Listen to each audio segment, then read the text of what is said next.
to pass, when Ahab saw Elijah, that Ahab said unto him, Art thou he that troubleth Israel? Art thou he that troubleth Israel? So the king saw the prophet and asked him, Are you here to trouble us?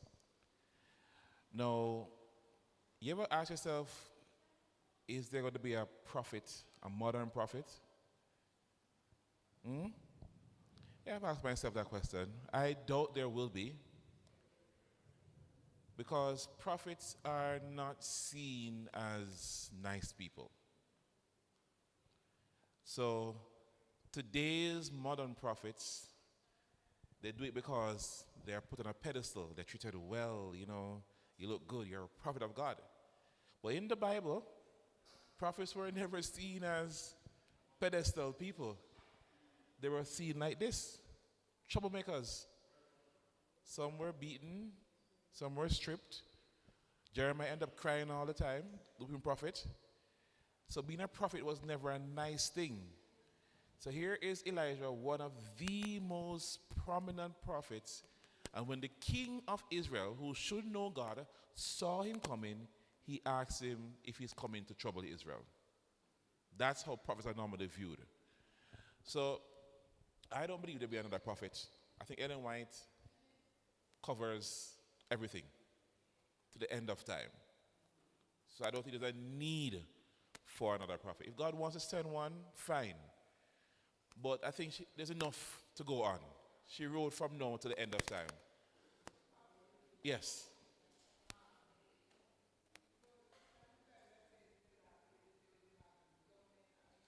Very good. So the actual prophecy in Joel says, old men, young men, maidens. This morning I told you the process that God went through to find a prophet. He went to an old man, young man, maiden. He went through all three to get one for us. Okay? So that verse itself is partially fulfilled in how the church got its prophet. All right?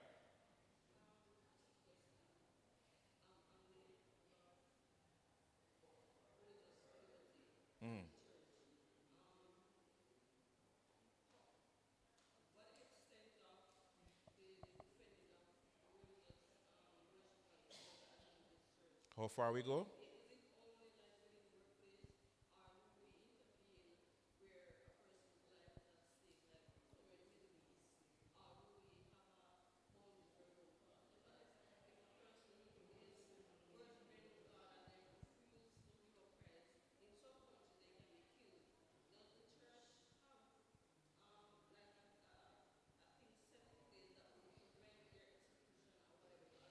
No. So the church cannot go against the law of a land.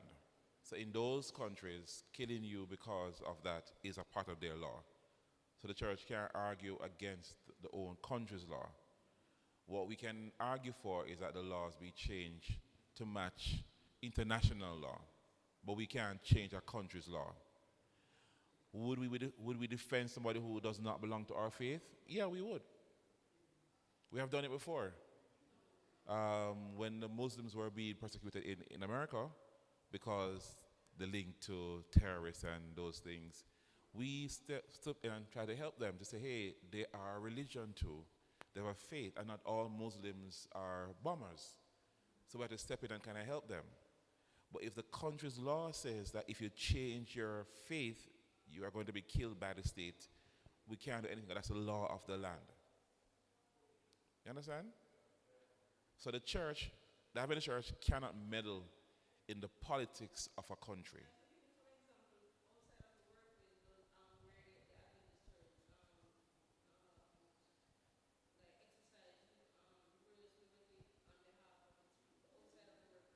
Schools, universities, yeah. The freedom that we have for what we believe in. So in Canada, we do have a large health fair in Canada that was part funded by the government. So the church funded and the government funded. Lots of money. And somebody complained that we don't believe in homosexuality and homosexual marriages. So The authorities came down on the church saying that we have to change our views on homosexuals. And if we don't, then the millions they give us for health fairs and stuff, they're going to pull the funding. The church told them, okay, keep your money, it's fine. We're good, because we will not change our views. So we have different things that we do at a church, other than just argue in the workplace. And here in Jamaica, we just don't argue in Jamaica. We are willing to even go to court for our members if we have to. Normally, we don't normally reach there, but we do have lawyers, Adventist lawyers, who are willing to go to court to fight for our rights here in Jamaica. But before we get to court, most companies and schools, cave in because the law is the law. The law is the law. All right? All right, so Israel. So this is what the prophet said to the king. I have not troubled Israel, but thou and thy father's house, ye have done what? Forsaken the commandments of the Lord, and has followed Baalim. So Ellen White says, the prophet have the mission to lead us to love God's law, commandments as a source of blessing and protection. They are about the expression of the love of compassionate Father, and they are meant to bring peace, joy, hope, and prosperity. Elijah now does not hesitate to give clear command to the one who was the highest leader of Israel.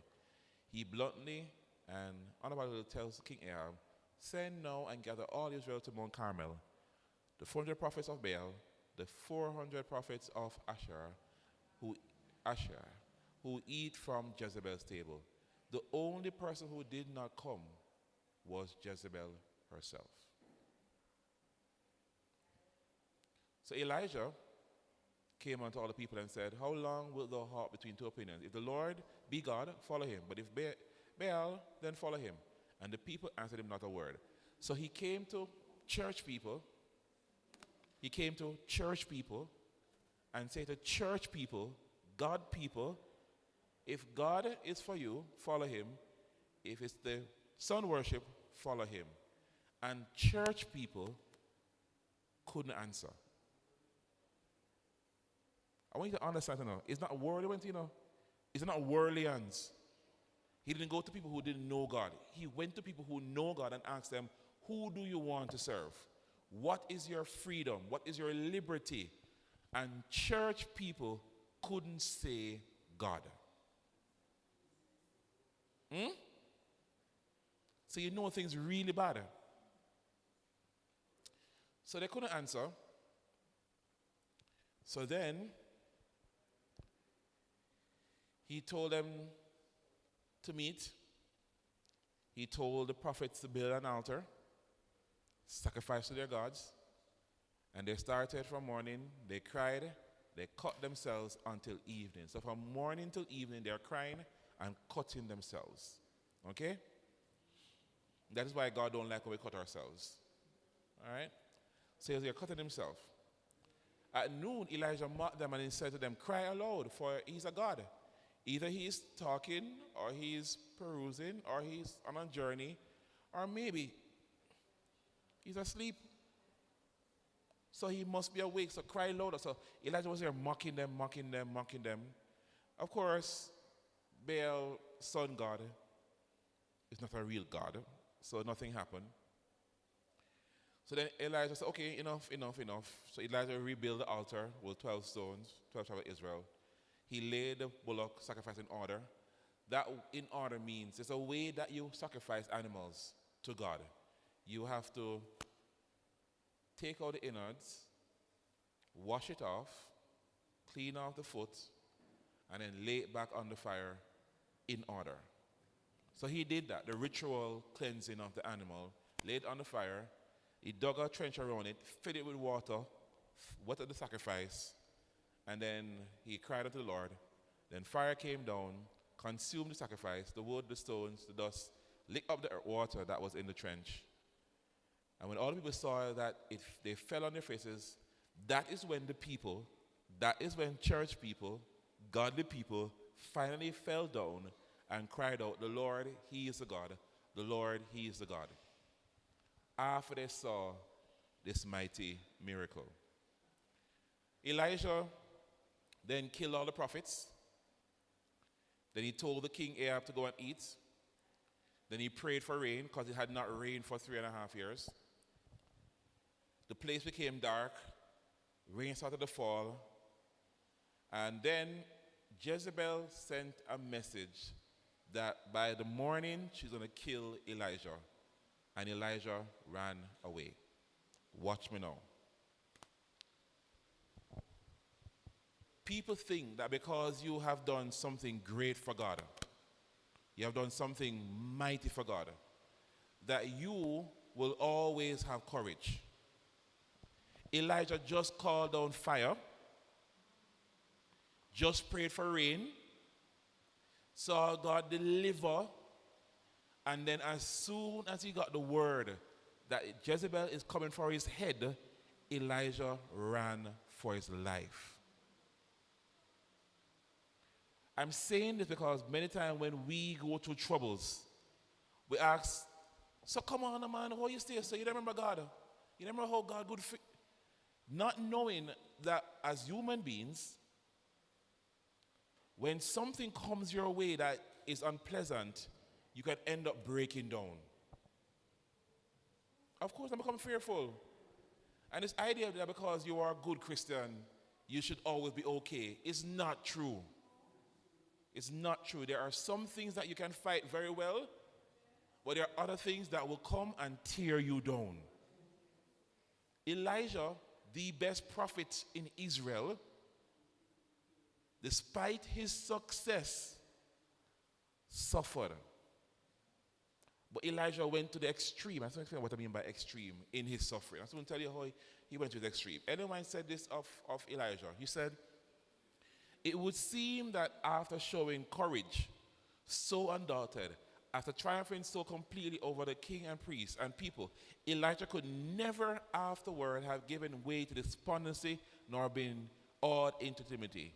But he who had been blessed with so many evidences of God's loving care was not above the frailties of mankind. And in his dark hour, his faith and courage forsook him." In his dark hour, his faith and courage forsook him. Bewildered, he startled from his slumber. The rain was pouring down from the heavens, darkness was on every side, forgetting that 3 years before, God had directed his course to a place of refuge from the hatred of Jezebel and the search of Ahab. The prophet now fled for his life. He had forgotten what God had done, how God fed him with ravens, how God sheltered him, how God provided for him, forgotten everything because he was now in despondency. And then he said this to God. 1 Kings 19 verse 4. "And he requested for himself that he might die, and said, 'It's enough now, O Lord. Take away my life, for I am not better than my father.'" Elijah wanted to die.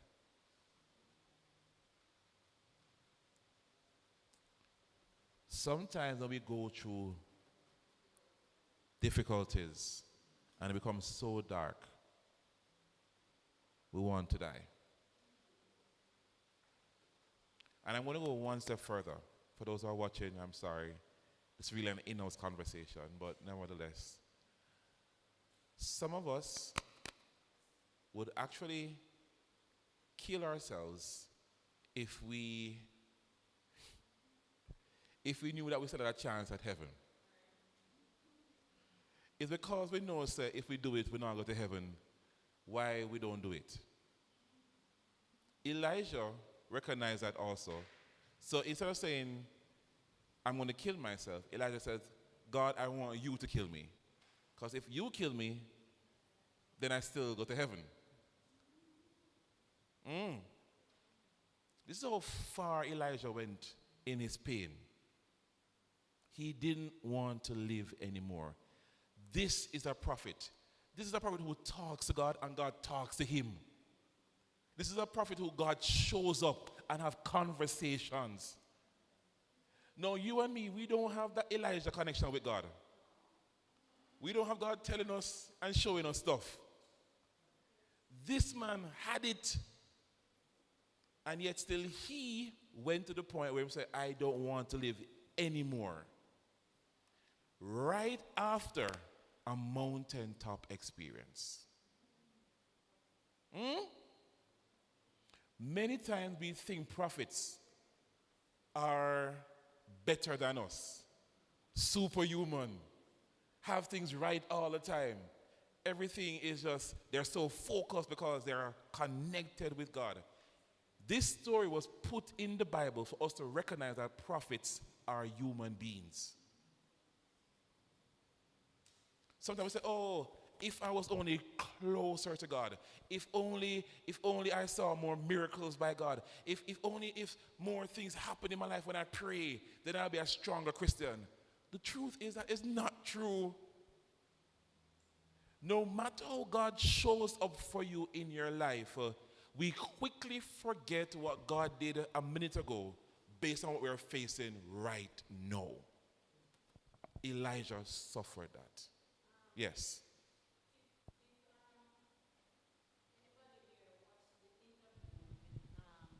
Some of the members from the Kevin Smith down in Montego Bay, you will see that they believe wholeheartedly that he was a prophet. Because they say things that they see him do.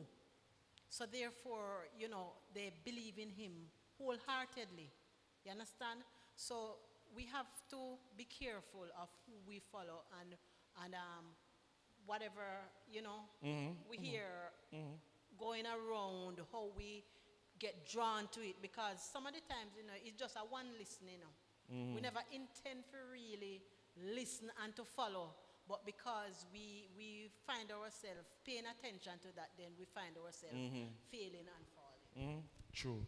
And I'm going to touch on that later, though. That story, I'm going to touch on it when it comes to the law and the Constitution. So thanks for that reminder. So God prophets are human beings with strengths and weaknesses like ours. In difficult circumstances, they could make mistakes and let go of God's mighty hand.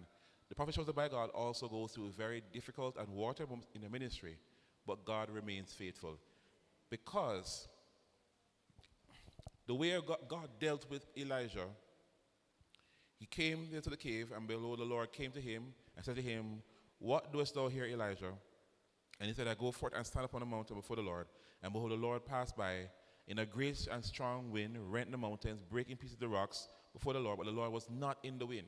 After the wind, an earthquake, but the Lord was not in the earthquake. After the earthquake, a fire, and the Lord was not in the fire. And after that, the fire, a still small voice. Elijah, God came to him, woke him up, and gave him food, sent him back to bed. Woke him up, gave him food, sent him back to bed. Woke him up and did this thing to him. Now, Elijah was so down. Let me explain how Elijah was down. Elijah had somebody who walked with him. Elijah told the person who walks with him, his scribe, to not walk with him anymore. Stay back. And he went alone into the darkness. That means nobody could find Elijah. Okay? He was so down that the Lord came to him. And when the Lord came in fire and earthquake, and the Lord was not in a those, he was in a still small voice. God didn't come to Elijah and say, "Elijah, you're stupid, get up, man." No anger, no cussing him out. In a very small, still small voice, "Elijah, what are you doing? What are you doing here?" Elijah said, "Oh, I am the only one." And the Lord said, "Hold on there. No, you're not the only one. I have others who have not bowed. Come on, Elijah, come on, get up. Get up and go." God dealt with Elijah with gentleness. Sometimes when people are grieving, we come and we like, "Come on, sister, you don't have no hope, man. Come on, brother, you don't have no hope. The person died in God, the blessed hope. You don't understand what they're going through. They don't need your attack. They need your gentleness. God knew that. God dealt with Elijah in a gentle manner. I said, come on, prophet, come on, man. We have to be gentle, and that's what God did. And then it actually speaks about this gentle, quiet prayer, but I don't have much time, so I'm going to skip over that. Let's look at Ellen White. So people think Ellen White is perfect. Ellen White was never perfect. Okay? Ellen White did not have things easy. Yes, we all know her story. She was hit in the face and she was disfigured and she was ugly. And she knew she was. No, she knew because her twin sister, anytime Ellen saw her twin sister Elizabeth, she knew what she should have looked like. Okay? If it was not for the stone to her face, she knew exactly how pretty she should be. It's a constant reminder. So she said she suffered doubt after being hit in the nose with a stone at age 9. This figure in her face rendered education impossible. She says, the cruel blow that dulled the joys of this earth was a means of turning my eyes heavenwards. Perhaps I would never have known Jesus had not the sorrow that clouded my early years led me to seek consolation in him. She said, perhaps. She doesn't say that this is what led her to know Jesus. She's saying that perhaps this is what helped her. Sometimes when you're dealing with issues in your life, perhaps this may help you to be drawn closer to the Lord. It's not that God intended for her to be hit in the face with a stone so that she can be drawn closer to him. Let me say it again. God does not intend evil for any one of us. Okay? Stop saying that everything happens for a reason. Blaming God. So Ellen White got hit in the face. Oh, it happened for a reason. So that you can be drawn closer to God. Somebody break into your house. Oh, yes, it happens for a reason. So that you can let go of the worldly things and hold on to God. No. It is not God who allows those evil things to be done. It's not God who wants them. God wishes to be good gifts to his children. Bad things happen because this is a sinful world. And God allows bad things to happen. But it's not God who's causing it to happen. Let me give you another one. I am poor so that I can serve the Lord. Because if I had riches, I wouldn't serve him. Where in the Bible do you find that? Where in the Bible do you find God makes anybody poor so that they can serve him? It's nowhere. What we find is the opposite. God prospers those who are obedient. That's what we find in Scripture, you know. He gives us the ability to gain wealth.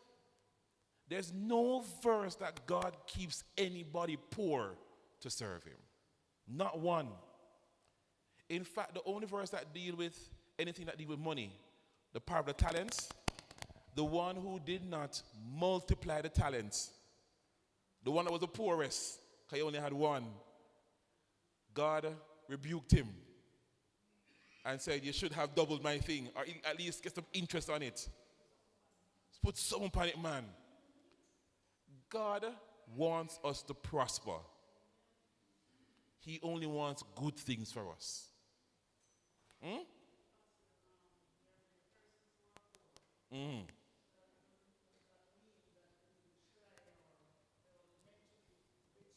Good question.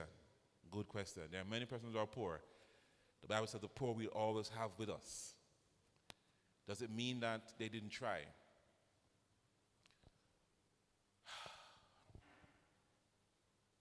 How would I answer this one?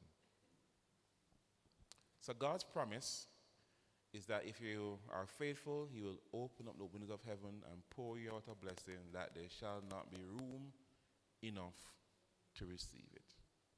Okay? That's number one. Number two, you have to ask yourself, how do one get wealth? If you can figure out how does one get wealth, then wealth will actually happen. So wealth doesn't come from working for somebody else. Okay? Wealth doesn't come from working for somebody else. Because the person who you're working for will get wealthy of your talents, your skills, your abilities. And they will pay you just enough to keep you working. But it will never be enough for you to be rich. It will never happen. No employer is going to pay you to be rich. Unless you get to the very top, you're the CEO, then that's different. All right? The Jews are poor people. Yes, Jews are actually poor. They're not always rich. But the Jews have a principle that serves them well. A Jew is taught never to live above 50% of their salary. So, 10% to God, 10% to go back home to Israel, 10% for savings, 10% to help others, and 10% just in case. 50% of their salaries, they can't use it. The other 50, they can use. So they are taught, even with the little they have, to put away their money. That's not how we are taught. We are taught to spend every single red cent. And if we get a pay increase today, tomorrow it's done. That's how we are taught. So we're not taught proper financial management. So we end up in a cycle, and the cycle is perpetuated by what we see. So they say, oh, get the latest this. So if you get an increase in salary, change your car if you had a car. If not, you don't have a car, then try and buy one. You know, each time you get more money, they say, oh, do some more with it, man. Look a little bit better, no? And that's how we are sucked out. If we're like the Jews says, nope, we're not going to do that. The second thing about the Jews is that the parents of a Jewish child tries to give their child a start. They'll do in their power to give that child an early start. So there's one Jewish, there's a place in America where the Jews were all poor. And they formed a little community. And what they said, the parents said, they're going to give their children a house, but not a house to live in, a house to rent. So they give them the house, the child rents the house and gets the income. And then they're taught to buy another one, and then buy another one. So by the time that they become old and become grandparents, their grandchildren have a semblance of wealth. So they have a principle, and Jews only buy from Jews. If they can find a Jew to buy from, they're going to buy from a Jew. So they always try to keep the money in their circle. Their principle is 7 times. That's their principle. The money must pass 7 times to a Jewish hand before it's allowed to pass outside of the Jewish circle. So Jews support other Jews.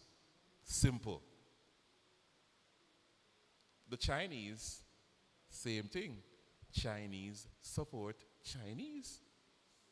Simple. And Chinese traditionally don't eat out either. Chinese make their own food and carry it. They not eat out. They're not going to go to no KFC or not. They're not doing that. Not with their money.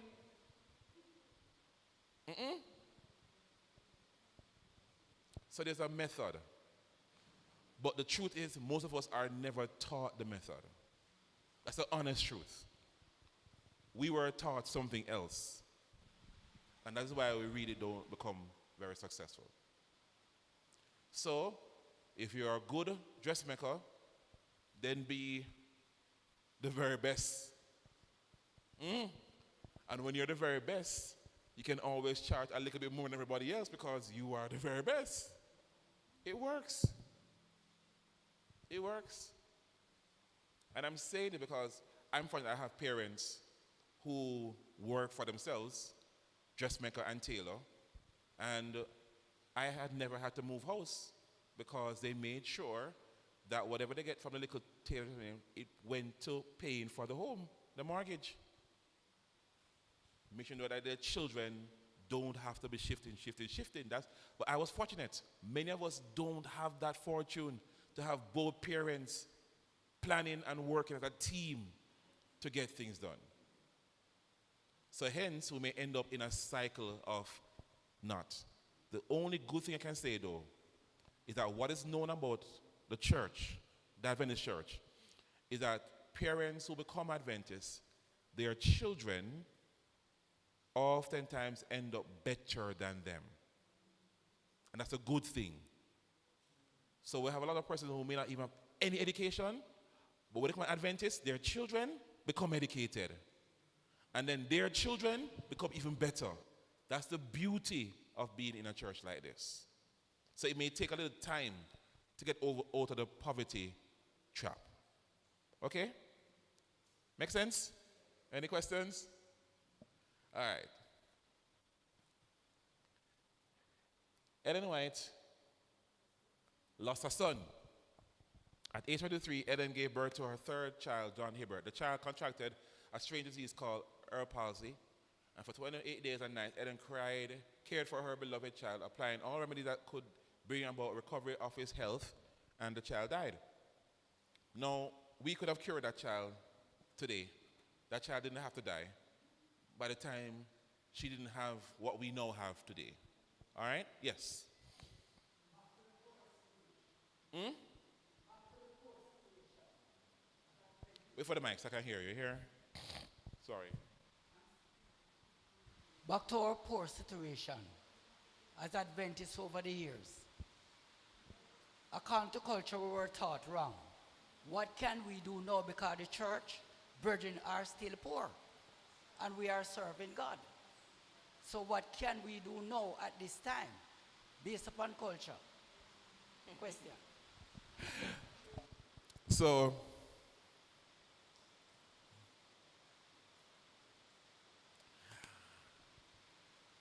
what we just did a while ago is what we can do now.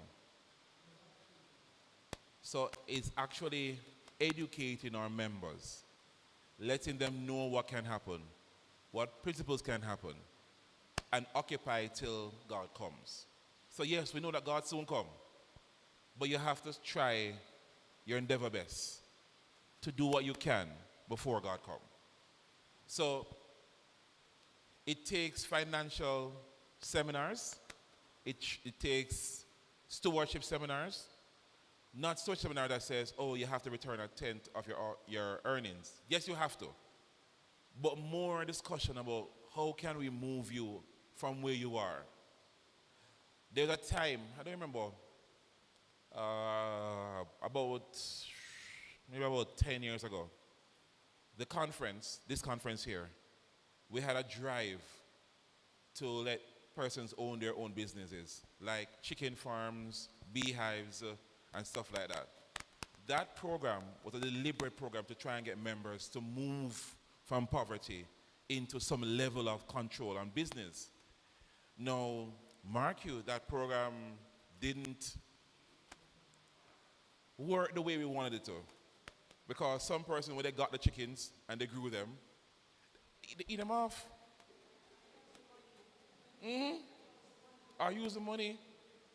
So it happened. Maybe because they didn't understand. Maybe the first time they're seeing that kind of money, they didn't know what to do. So they eat it off, and it just ended, it crashed. But there are a few who have benefited, who are still running their business today. Because the bee farming business is a lot of money. Honey is expensive, you know. And people want real honey. So some are still doing it.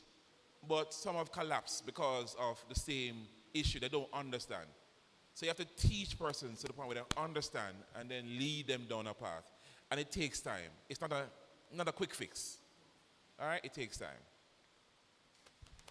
Yes, Pastor. Pertaining to Adventists, what we try to teach our members to be educated, to get education. But many of us are not being educated to be a farmer. 'Cause most of us, we tend to want to be teachers, nurses, doctors, lawyers, and business education and stuff like those. And many of us, when we graduated, when they are graduated, most of the jobs that they are supposed to get is on Saturdays. You know, it's mostly like a teacher, maybe a nurse, you know, have the opportunity to worship on Sabbath. But those who go into business, you find that they have to work on the Sabbath. But when we educate them and they get jobs like those, we end up losing them from the church because that's the only way they see jobs. So it's not that they don't get financially stable, but they left the church. You understand? So we have a problem there when we try to just education, and we don't teach farming. You know, because the program you were talking about, the beehive and the chicken rearing and stuff like those, because many of the young people are not going to agriculture. Maybe the parents are so is in the agriculture, but the students are not in the agriculture, so we have a problem. All right. You see, agriculture is one of the best businesses to do today. Hands down. Hands down, one of the best businesses to do today. If you can grow some pepper is a cash crop. There's a company down the road in Manchester. Any amount of pepper you want to give them will buy. That's a money. Farming is an excellent thing. You know who's now doing farming? A lot of the educated people are now doing the farming. Because that's where the money is. Farming. So you're right, we don't teach persons enough to enter into business, put in the work, wait the weeks or the months for the cash crop to come in, reap the cash crop, and sow again. And that's a problem. Huh?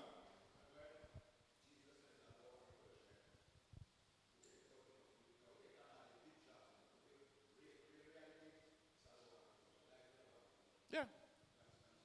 For those who are so blessed, should. And those who are not so blessed, you can invest in agriculture. All right, some of us don't have a green thumb, so we can't grow nothing. But there are persons who are blessed, and they're eating bountiful. In fact, there's a little hydroponics thing that they're now making available, that you need a small little space to grow a lot of vegetables. And it sells. But you have to put in the work. Another thing with us too is that we are so afraid to borrow.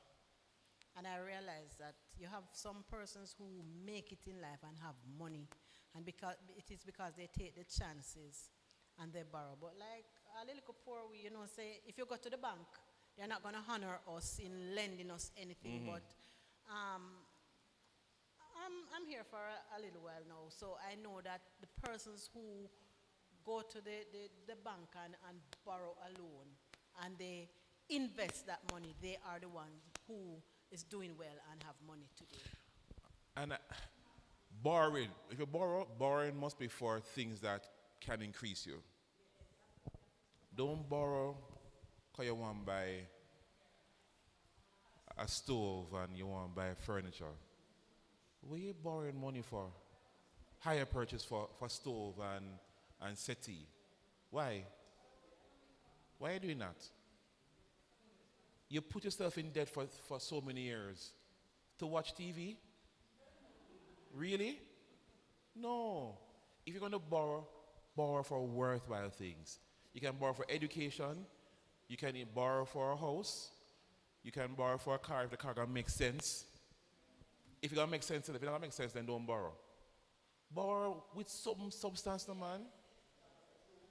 And our current environment, where we are now, where we find ourselves in Jamaica now, there are millions and millions of dollars available for business and farming. but nobody is taking it up. I had a friend who went to RADA and he got seeds free from RADA. But he had to put in the work to prepare the field. And even then, RADA would have lent him the tractor to plow the field and do everything. But he had to set the field in order, and RADA gave him the seeds. There are so many ways we can take care of ourselves, but many of us, we're not there yet. Because farming is dirty. Farming may be dirty, but it makes a lot of money. Farming makes a lot of money. Yes, Pastor, as Brother Nicole mentioned, farming, I'm a farmer myself, but you have to love what you do. If you don't love farming, then you're not going to do farming. True. You have to love what you do. I agree.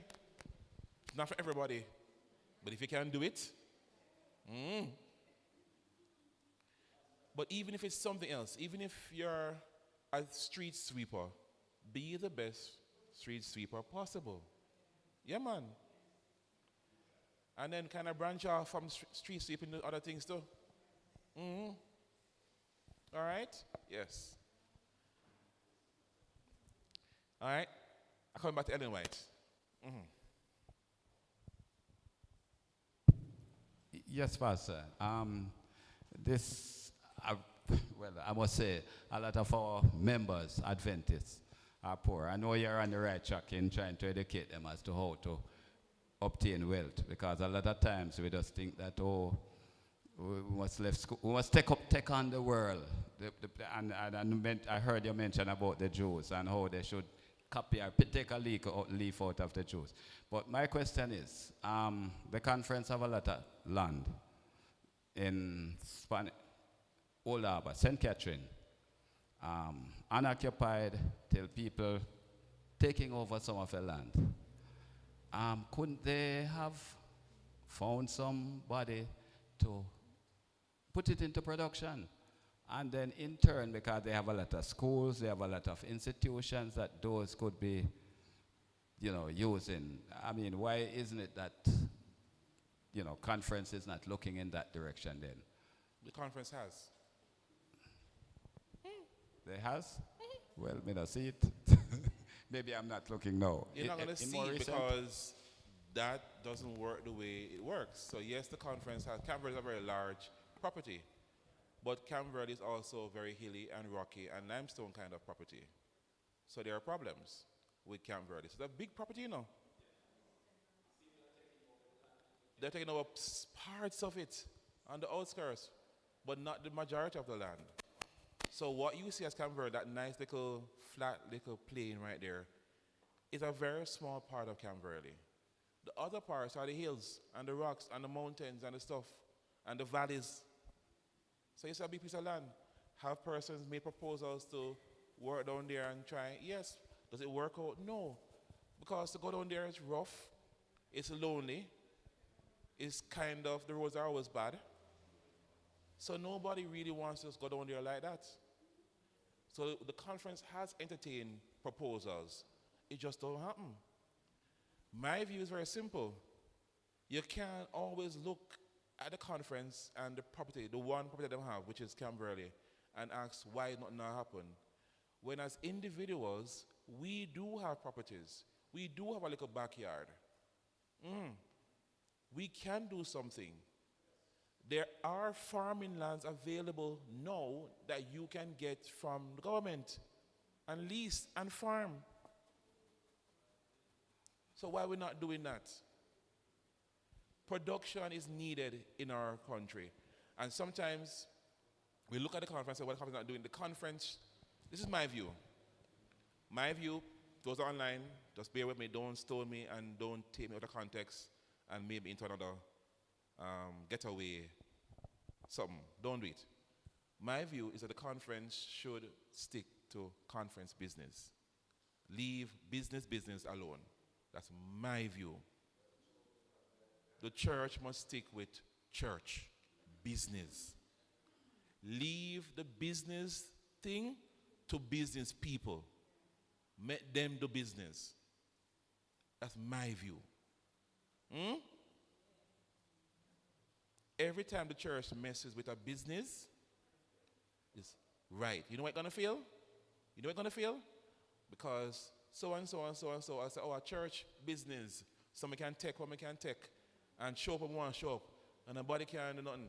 The reason why Andrews is remaining so successful today, and we say, oh, we can't go to Andrews Hospital because they're so expensive. No, they're not. Okay? In the realm of private hospitals, Andrews is not expensive. However, the reason why we can't is because people expect to go to Andrews and not pay. You can't do that because Andrews is a private thing. Andrews don't get any church money. Andrews don't get tithe or offering. So the hospital stays open based on the patients who pay. But Adventists want to go there and get free health care. You can't. Because the doctors and the radiologists are going to need the money. Yes. And the church can't pay them. Yes. So it remains a business because business people run Andrews. You understand? Sure. Not church people. Business people. Well. All right. All right. If I may make one last one. Yes. Andrews run the business way. We have government issues, our government of the day, whichever the government is. That was one of the reasons why Air Jamaica failed.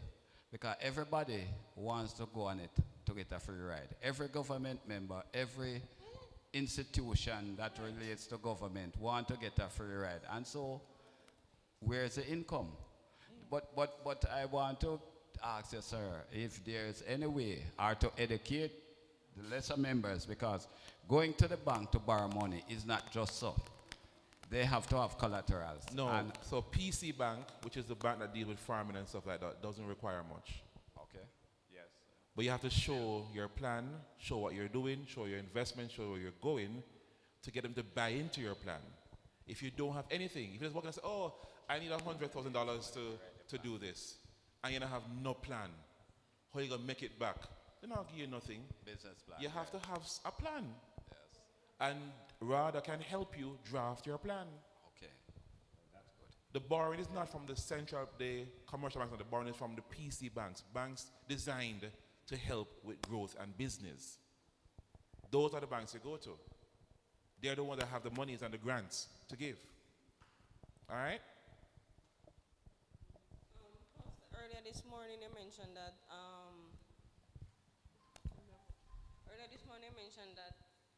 religious liberty is one of the oldest departments in the church, right?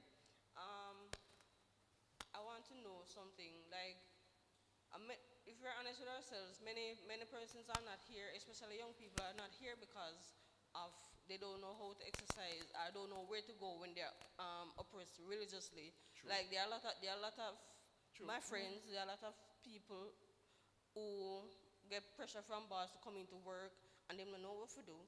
So they decide them are going to comply and go work and stuff, but they're not here because of that reason. So my question to you is, in terms of education, where, if a person is struggling in that department, what are some of the steps? Who do they go to? And is this Religious Liberty Day is just one day of the year? If it is, it cannot be because people need information not every day, but there are a lot of people who wants to be here, but they can, Very good question. but they choose not to because they don't know Very where good to question. go. Very good question. So this department gets one day for the year, the same day every year, the third Sabbath in January. Every year. That's what we get every year. There's no other. No, for you, no, this is different. So let me explain how this came to be. All right, so the church in general gets one day for this every year. The third, no more. That's it, one. There are 52 Sabbaths, and this department get one of them in January. January is difficult because everybody's planning in January. Everybody's trying to organize in January. So it kind of gets lost sometime in that time. But that's being said. So this department, I've been having big conference-wide events, inviting government officials and people to come and talk and stuff. But the truth is, nobody really comes to those big conference-wide program. I had one where I had Pernell Charles, I had Malibu Fort, I had person from government who came and explained the law and stuff.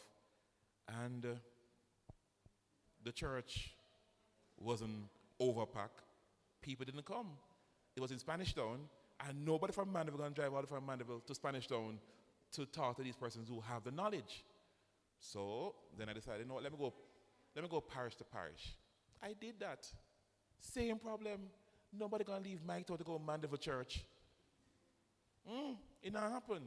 So I said, this year I'm going to come district by district. Same problem. The district is not here. Mike Tone is here. Where are the churches? So it means that you have to go to every single church. No, I am one person. There are 52 Sabbaths, and there are 200 and odd churches. You see how impossible that math's going to work out. So my plan for this year was very simple. I'm not going to go to any church I've already touched.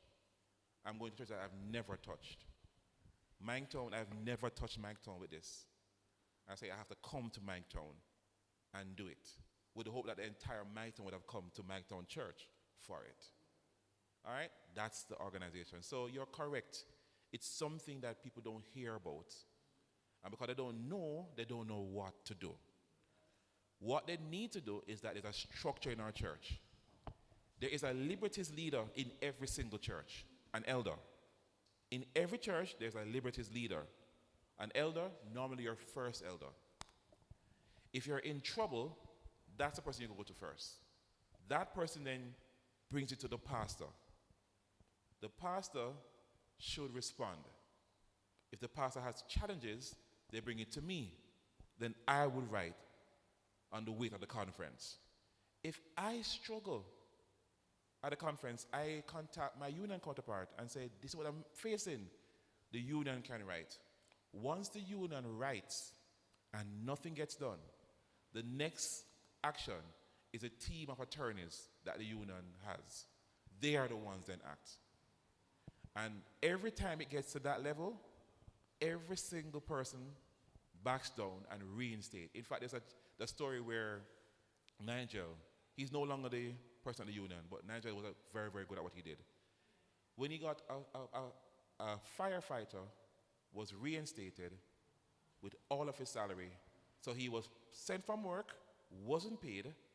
He got back his job and got back all of his salary, his back pay, every cent when they were done with the case. So there are avenues, but you're right, some people don't know the avenues and therefore they end up suffering. But there are ways. There are ways. Okay? There's a structure in our church. Concerning today's program, it was early this morning. I saw it in the group. We weren't aware of it, and we are at Manktown. Okay. So if it wasn't promoted, so if we at Manktown is not just aware of it, I don't think the rest of Okay, fair enough. Fair enough. Anyway, about 3 years ago, we have a crusade in our district, and there was this lady who she works on Sabbath. She got baptized, but they would not give her the time off, and she have her children to take care of. They approached the manager of the company. She said that she can't get the time off. They allow a lawyer in our district to write a letter. Up to now, they don't give her the time off. She said she have her children to take care of, and she's still working on Sabbath. Only when she get like a Sabbath off, you'll see her at church. How could we deal with that situation? So she has lessened her challenge. All right, let me explain how it works. The moment she shows up to work on her designated rest day, she has given over her right to her employer. Okay?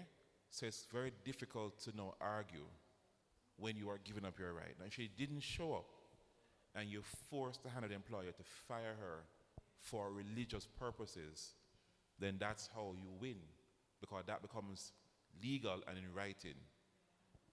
But when it's just word of mouth, there's nothing on paper, you can't bring hearsay to court. You understand? So she should have been better advised, even before the lawyer gets involved, better advised on what to do. And there are some little nuances in the law. I'm going to deal with that shortly. When I finish this, I'm going to turn to that. There are some nuances in the law that you have to understand how the law is written that can better handle issues like that. But I'll soon come to it. Soon come to it. Anybody else? Yes, Elder. I want to suggest certain thing unto you. I don't know if this is right. But in Manchester here, I know an area where you have 488 acres of land. What they always been farming and rearing animals. And then the produce from the farming was enter in Kingston and serve the Kingston people. But now they put all this area of land in a housing now. So like Spanish Town there, St. Catherine, which they have so much land and so much land back there. I think if they should have really brought in those farmers, it would have helped a lot in Jamaica. Good point, but remember that we don't control government. All right? And remember that before NCB had its issues, NCB have tons of acres in St. Catherine for farming. It just haven't come off the ground as yet. But that's government business, so we can't miss the government business. We just can't. Government is government, church is church. All right? All right. Yes, and yes. And now I need to finish this and then go to the point that she's Okay. raising. Yes. Well, I'm always thinking about, is it possible? This is a question. This is that is it possible? We realize that when persons comes in the church, most are not knowledgeable about business, the challenges that exist out there in being not able to work on the Sabbath, etc., etc. Is it possible that the conference could provide, and I'm not saying maybe all together, but some form of workshop for members at different times to educate them? Because what they do, they might be doing a little farming, maybe half an acre, but with the knowledge of how to manage themselves, they probably would have been able to. Yeah, but you're saying the same that she said, and I'm saying that yes, that have been organized. There have been workshops, there have been seminars, there have been programs, there have been things. It's just, right. That's my point. I guess. So that's my I point. get you. I get you. All right, we had a workshop for Liberties leaders this year, and I don't think I had 100 persons, and it was an online workshop, and I had persons coming from the outside to present. So if you don't make yourself available, Very good, sir. Very good. Very then good. there are going to be issues. Yes, yes. Okay. That is so true. I accept that. I accept. And I think let everybody be known. If they don't reach out to getting the information, knowledge is key, then they won't be able to move from A to B. Right. So or they would have, the challenges that they face, they would have been educated as to how to overcome those challenges. So church, one must move. Right, Thank and you, that's sir. why I'm here. I'm here so that you can hear for yourself and then pass it on to those who didn't hear. So you can help them to grow. All right? Yes.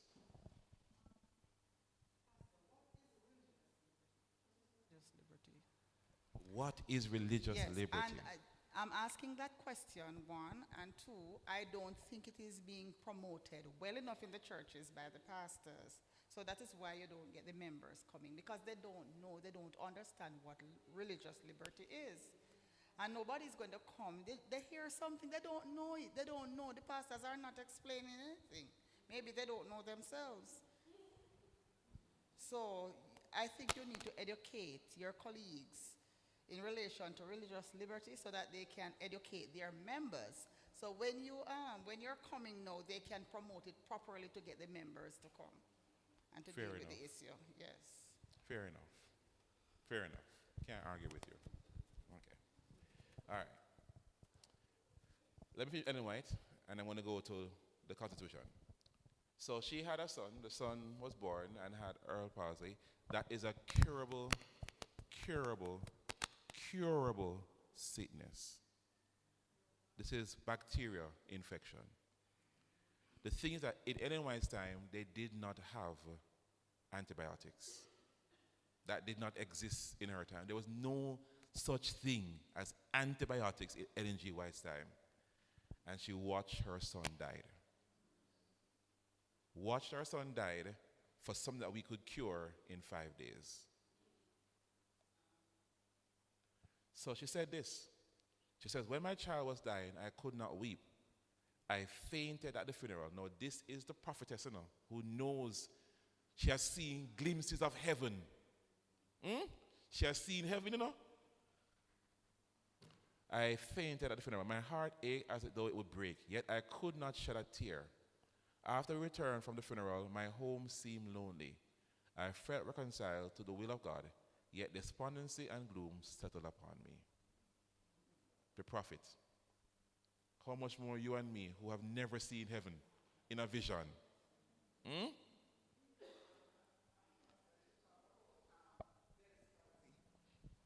had Bell's palsy once. I went to St. Elizabeth to a funeral service. But this sickness, it is told that men is the one that normally got it. And it was very, very hot. It was one of our church sisters' mother died. And when we reached back Spur Tree, there was a lot of rain. And the vehicle was very hot. And I come out and got a sudden draft. But I did not pick it up until the other day. I come to school and my aunt said to me that, oh, your face looks so, like I got a stroke. And then this side look as it is drooped. And then this eye like it open wider. And she said, go to the doctor. Anyway, I went to the hospital and they told me that it seems as if you got a stroke. And they started to run some tests. And they were going to admit me, and then this was, I don't remember the doctor name, and he said, check again. And then she said, no, it's not stroke, it's Bell's palsy she had. She got a sudden draft, and because of that caused her face to be droopy. And then they give me some antibiotic, and then I have to start draw on some straw to get back the face back intact. So I have the experience of Bell's palsy. In 1863, Henry Nicholas, her first son, was 16. He contracted pneumonia. Pneumonia is curable with antibiotics, but of course, she didn't have any. So his health declined, and he openly talked about death. Now watch what he said. He's 16. He said to his father, Dad, you're losing your son. You will miss me, but don't cry. It's better for me. I will escape being drafted. At the time, the Civil War was there, so it was Civil War draft. I will not witness the 7 plagues. To die so happy is a privilege. His last words were, heaven is sweet. That 16-year-old understood life more than many of us. Many of us don't want to die. We're afraid of death. Like death is the worst thing possible. He saw death as a blessing.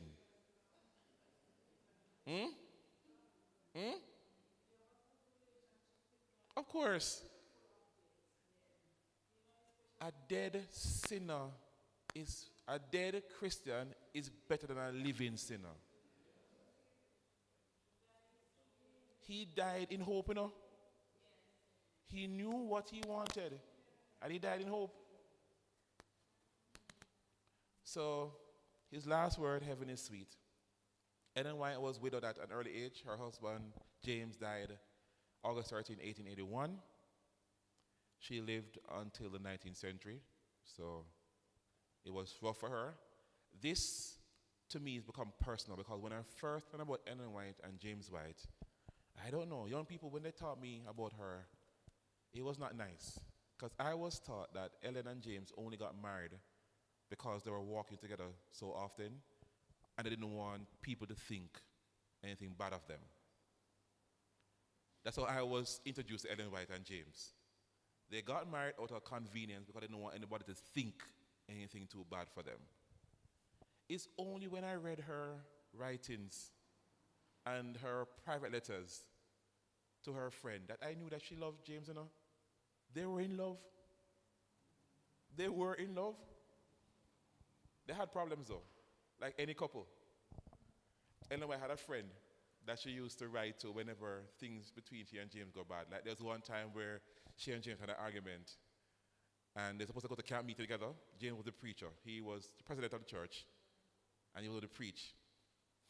Ellen White said to her husband, go on, I'm not come with you. Go on your own.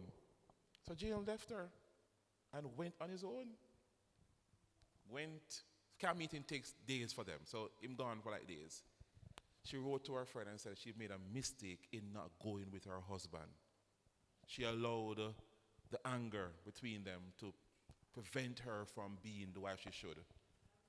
And then she told her friend to burn the letter.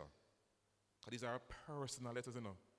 Her friend didn't burn nothing. Her friend kept everyone. That's why I'm able to read them today. Yes, they're available. They can be read at the NCU obviously Center. Her private letters about her love for her husband. They're available.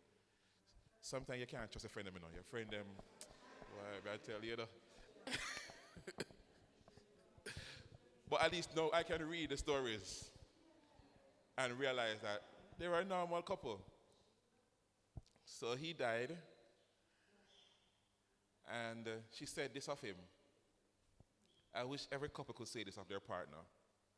She said, and know he upon whose large affections I have leaned, with whom I have labored, and we have been not in labor for 36 years, is taken away. But I can lay my hands upon his eyes and say, I commit, her words, it's yours now, my treasure to thee until the morning. She literally called her husband her treasure.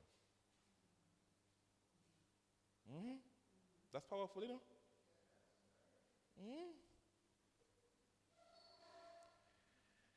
Then they were poor. Yes, Ellen White struggled financially. The prophet didn't have enough money. But they learned over time. But there were times when they didn't have anything. So Ellen White says this. She said, as she entered the house, as he entered his, that's James, very weary, my heart sank within me. My first feelings were that God had forsaken us. I said to my husband, have we come to this? Has the Lord left us? This is the prophetess and the pastor. All right.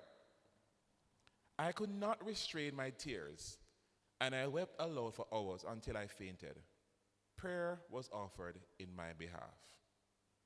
Ellen White, soon I felt the cheering of the Spirit of God, regretted that I had sung under discouragement. We desire to follow Christ and to be like him, but we sometimes fade beneath trials and remain a distance from him. Suffering and trials bring us near to Jesus. And then the last one I want to deal with is church problem. Now this one is painful because church people can hurt you real bad. This is one of Ellen White's darkest period in her life. Church people. This one is hard to read. But give it the background. Give it the background so you can understand what's going on. Ellen White went to a general conference session, and two young pastors spoke about the nature of Jesus, that Jesus was God. She got up in support of these pastors, that Jesus is actually God. But the church at the time had a problem with Jesus being God, because the whole anti-Trinity movement in the church. So only the Father was God, and then Jesus and the Holy Spirit were, we don't know. But these two young pastors said Jesus is fully God, just like how the Father is fully God.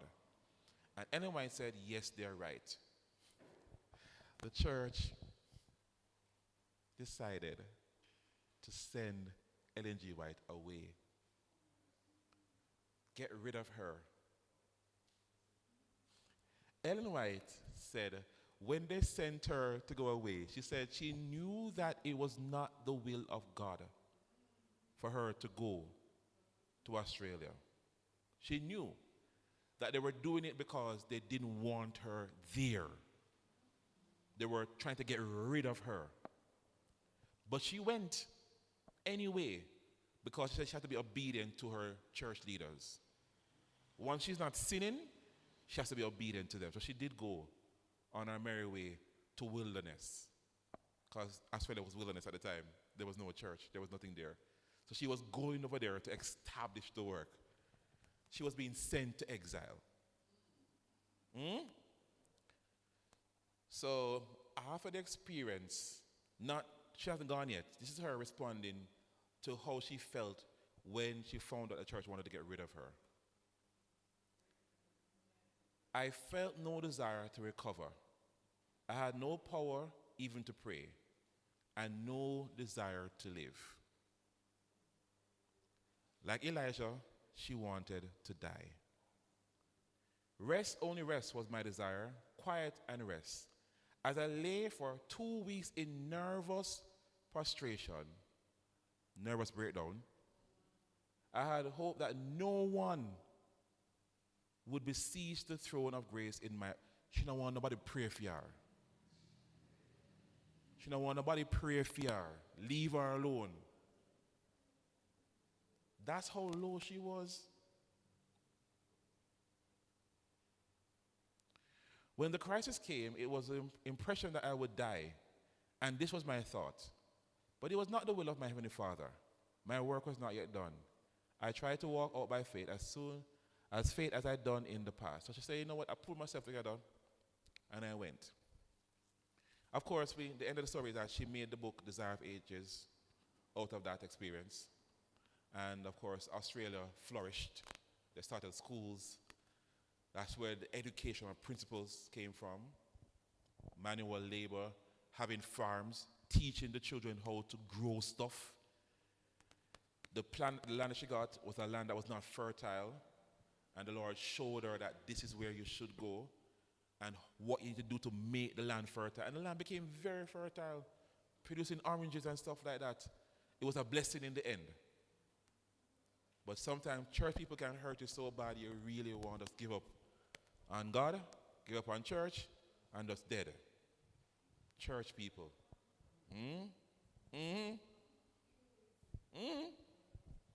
So when church people hurt you, don't feel so bad. Here, church people always hurt people. Here, church people always hurt people. Back in the days of the prophets in the Bible, church people. In Ellen White's time, church people. In our time, church people. So it go.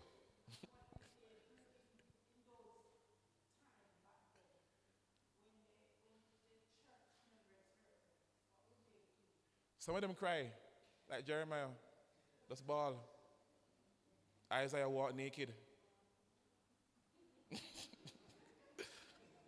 Boy, I tell you, what they went through was horrible. My church members hurt me at Mighttown, and I feel that I'll be accepted at Grove Place. And I decided to leave Mighttown and go to Grove Place. And the same experience happened at Grove Place. I would have to be moving and moving and moving. So you better stay right here and pray and ask the Lord to give me strength to cope. Yes. Simple. Anywhere you go, you're going to do the same thing. Anywhere you go, you're going to have the same problem. Hush. That's how church people stay. That's what church people say. Just deal with it. Just smile and deal with it.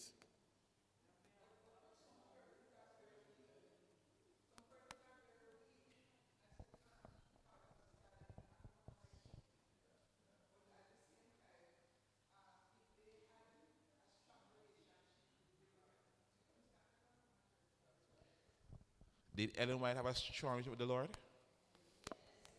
Did she have despondency?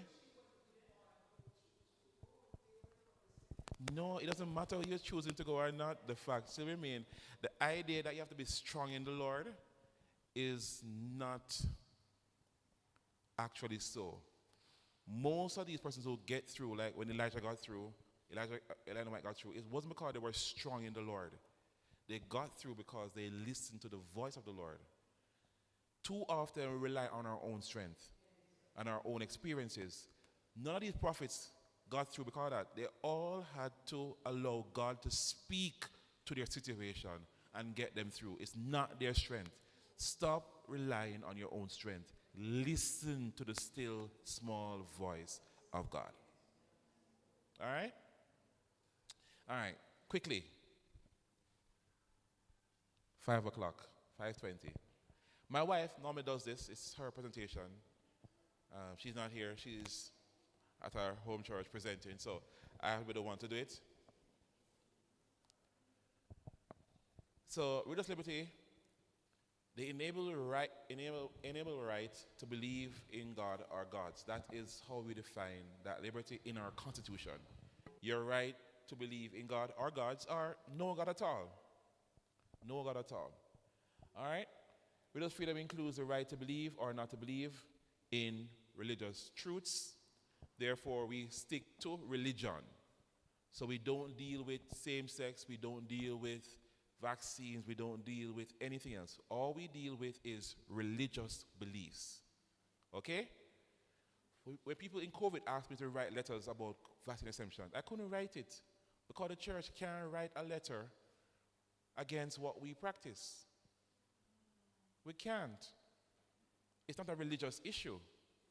Vaccine is not religious. Vaccine is health. And you decide what you do with your body. As a church, we do give vaccines at all our clinics around the world. So I can't write a letter saying that you're vaccine exempt when they can easily check the record and know that H.S. Waters give vaccines, Andrews give vaccines, and all the Adventist places around the world give vaccines. I can't write a letter. You must decide if you want the visa or you don't want the visa.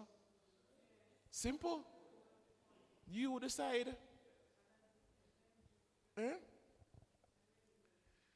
So is it a right or a privilege? So this was brought in by Bruce Golding. It was ratified after he left office because he decided to speak against homosexuals, but that's another problem. Leave that one out. Let's try that from the internet. So this is what they brought in. Before this came in, the day of worship was Sunday. Before this came in, women could not work after the sunset. In 2007, any female who works after the sunset is doing so illegally. It was against the law. In Jamaica. It was against the law to have any business open on Sunday. So Bruce Orrick Golding decided that this can't be so. The law has to be changed and everybody become equal. Okay? And that's where this came from. So every person shall have the right to the freedom of religion, including the freedom to change his religion, and the right either alone or in community with others and public and in private to manifest and propagate his religion in worship, in teaching, in practice, and in observance. In other words, it's clear that everybody has a right to believe in their own faith and do it either by themselves or with other like-minded individuals. Church, it is your right, and therefore nobody should hamper you. The right to freedom from discrimination on the grounds of being male or female, race, place of origin, class, color, religion, political opinions. In other words, they put in the law, whether you're male or female, you can't be discriminated against. Okay? Where you're born and how you look. There was a time in Jamaica where only those who were lighter skinned could work in banks. All right? But the law changed in 2007 that you can't discriminate based on somebody's skin color or where they live. Or they say, oh, you're Adventist, I'm not employed because you're Adventist. The law says if you do that, that's illegal. Okay? All right. So rights are legal and entitlements that everybody have by being human. A privilege is benefits or advantage based on your status. So some persons have privileges that all of us don't have. Okay, so when the Prime Minister is coming down the road, he has a privilege that everybody must get out of his way so he can go on about in business. That's why I have siren, and it's a privilege. Okay? The right is that you and I have a right to use the road. We have a right to the road. But the Prime Minister have a privilege to drive on the road. Okay? So all of us have rights, but not all of us will have privilege. Religious freedom is a right, not a privilege. Okay? So, the Constitution says the freedom to practice one religion, should it be curtailed under any circumstances. Can the government stop you from practicing your religion? Should not. Can they curtail your practice under the law? Yes. How? Thank you. COVID is a good example. Anything that affects the health of a nation, they can restrict movements. But they can't restrict one church. So they can't say in COVID, all Adventist churches must close, but some churches can remain open. They can't do that. Their law must be for everybody. Okay? It can't be church, it will be businesses, it will be everybody, schools. Another one, how can they restrict church again? There's another way they can do that. Anybody know? Huh? Noise abatement. You're supposed to not have any noise after 10 o'clock. By law, you know? Yeah, the law says you must be quiet. People want to sleep. That's the law. The law actually says that all those noisy bikes should not be on the road because they're too loud. Yes, there's a law. Police can really stop every single noisy bike and put them in the Jeep and go on with them.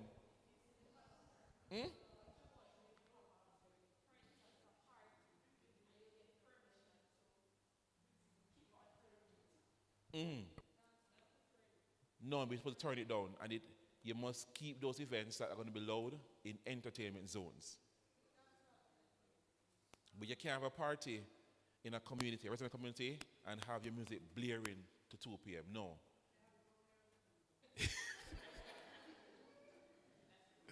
You're supposed to turn it down after 10 o'clock.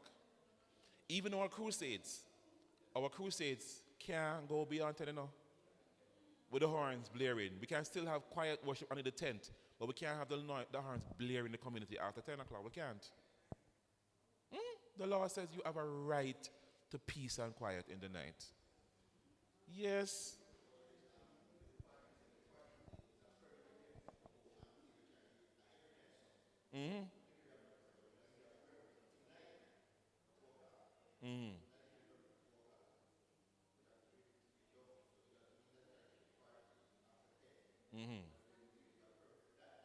For that night. All right. Any other way? Curfew. If there's a curfew is here now, we have to abide by the curfew. Church have to close and you go home. So they can curtail your freedom, but it's got to be a general curtail. That makes sense? Otherwise, they can't do anything else. Okay. All right. So that being said, let me back up to this now. No, let me, wait, if I can find. No. All right, hold on. Okay, let's go back. All right. Okay. They can also interfere with religion when something bad is happening. So this morning somebody mentions what happened in Montego Bay. That prophet who invite all the members to come to church at night in white so you can kill some of them. The government had a right to intervene in that worship because they were doing something illegal. So if the church is doing something illegal, the government has a right to interfere with that church because you're breaking the law of the land. Make sense? So killing people is against the law. There are churches, in their beliefs, they do believe in killing persons. In their belief.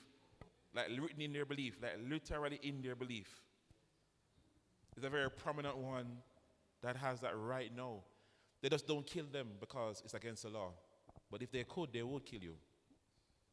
They wear white and black and go around the place. So,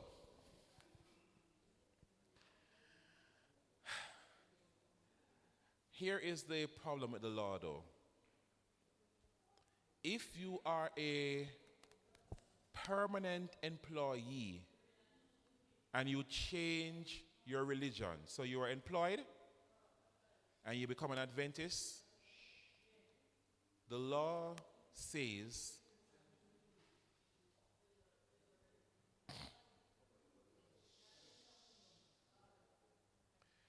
so if you are employed, permanent employed, you change your religion, the law says your employer must accommodate you and your day of rest. Because you're employed. Good? If you're on contract, not really.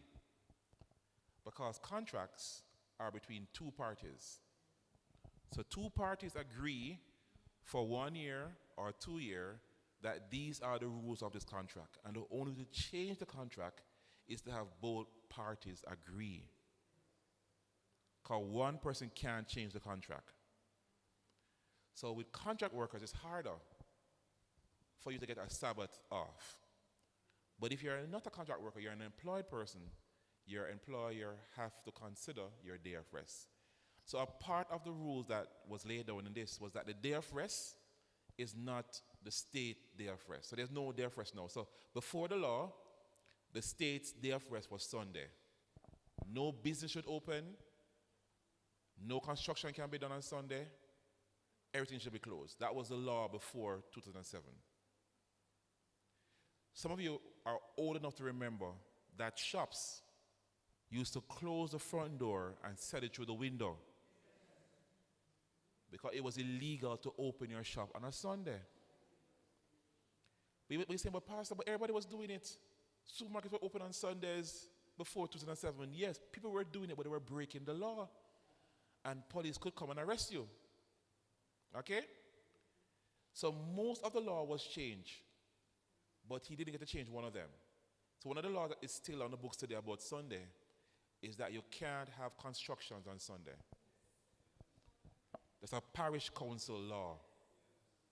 So if you're having any construction on Sunday, you can be arrested. Right now, because that law was not changed.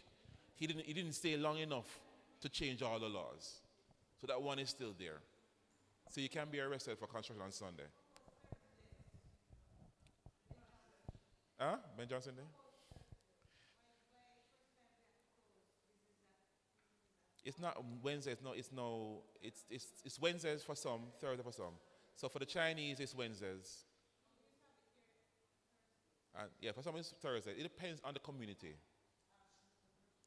Restocking, wholesale, getting the stuff back in your shop, stuff like that. So you're close to go and get the things, and yeah, that is why.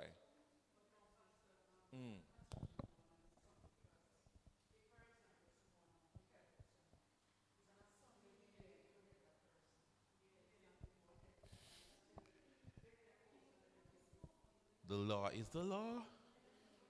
No constructions on Sunday. And the reason why is that you have to allow people to get rest on the rest day, the state rest day, which is Sunday. Sunday was the official rest day of the country. So when you start bang, bang, bang, bang, bang, you disturb your people them. Yes. But still do it doesn't mean it's illegal. It's still illegal. Hold on there. That young person right there. Let me just take her. Give me one. Question from the chat. Can your workplace demand your service, especially in the GCF? Ah, good question. Very, very good question. Very good question. There are some jobs that don't have the privileges and the rights of other jobs. Once you work for government in essential services, you lose some of what other people have. So the soldiers, the police, those who work in hospitals, pharmacies, once you work for government, you give up some rights.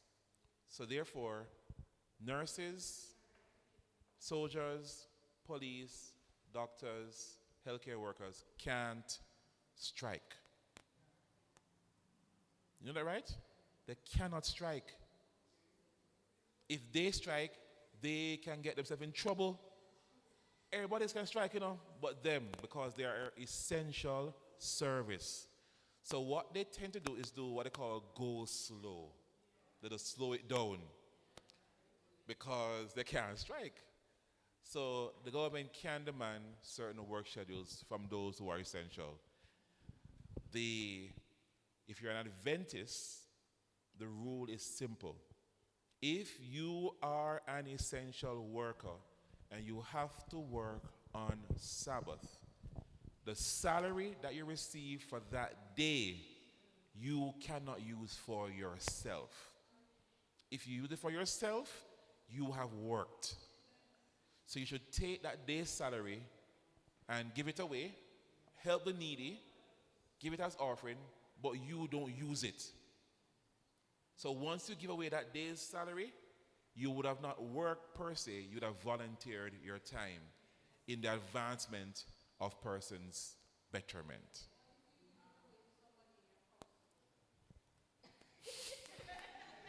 You don't be technical now. The idea is to help others. All right, the idea is to help others. Yes.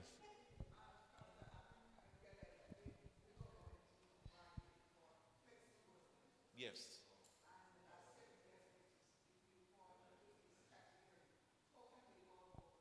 Good question. Flexi work week is actually a good thing. It is a very, very good thing. And the flexi work week came from the same change in the Constitution. So a part of changing all the laws so we can have freedom was to put in a flexi work week. But the flexi work week is challenging. Jamaica is such a difficult place. So in other countries, a flexi work week doesn't mean that you're always flexing. It means that you come to work and you know your shift. So like in the States, you can work 2 or 3 jobs because those jobs have a flexi work arrangement. So you go, so you know that this one is your morning job, this one is your evening job, this one is your night job. It doesn't go all around the place. Jamaicans are difficult. So Jamaicans say, yes, it's flexi work week, but every week I change the shift. I shift you around. So today you work, that makes problem. That's not real flexi work. Okay, so flexi work is supposed to be a schedule. So you know what you're working. The idea behind it was that you were supposed to be free to accomplish what you need to accomplish in a reasonable time.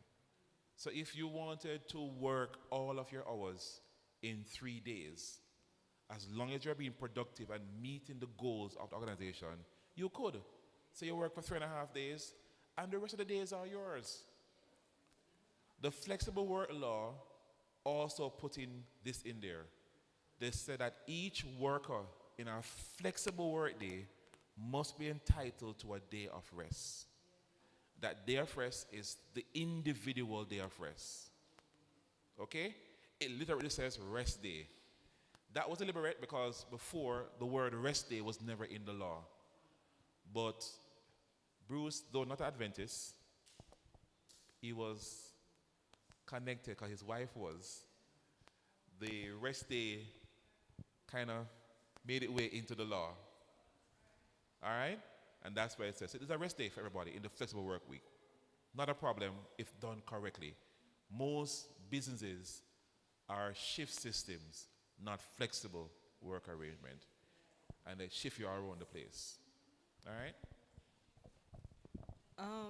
Would the department of the church lobby on behalf of a delinquent worker who, like, they go to work late, and when they meet with the employer and they say, boy, Denise, she always come work late, she always be on her phone. When we tell her to work on Sundays, she don't want to come, she says she not come no way.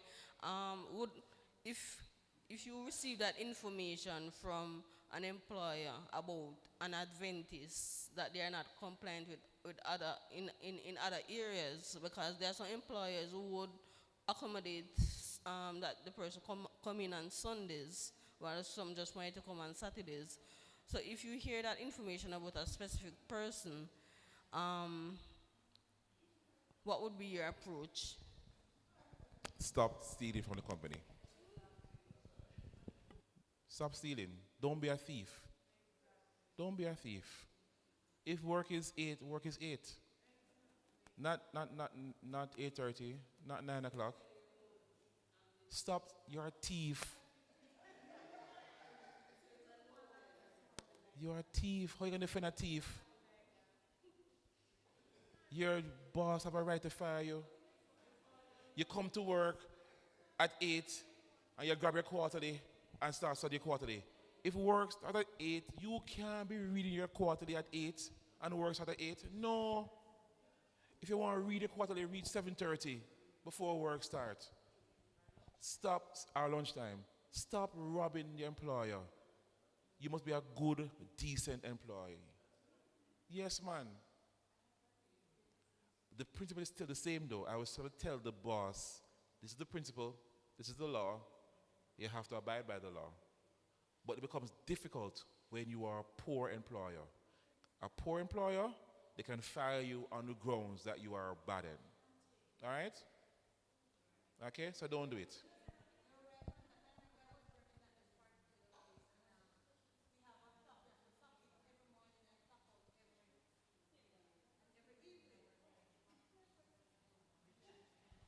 Oh, yes. So this particular two ladies, they were best friends. And every morning, if this one comes in early, they will clock in for the other one at 6 o'clock, right? We will always reach there by 6 o'clock. No, not Advent. I'm just, and the other one would come, like one comes 6 sometimes, one would come 8 o'clock, you know, and the one that comes in 6 o'clock, she would clock in the 8 o'clock one, and what happened? One day, the one that would come in at 8 o'clock did not come to work that day. And you know what happened? They fired both of them. Of course. Yes, because Of course. she would do that every morning. And Yeah, that's grounds for discipline. Yes. So it's hard to defend somebody who's a poor. Adventists must have good work ethic. You have to do your job. To the point where if they want to fire anybody, they have to think twice about firing you. That's how good a worker you must be. All right? All right.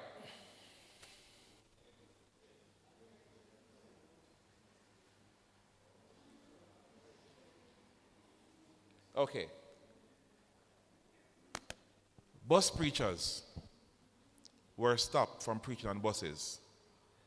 And somebody asked me, was the government interfering with one's religious freedom by telling that they can't preach on buses? What do you think?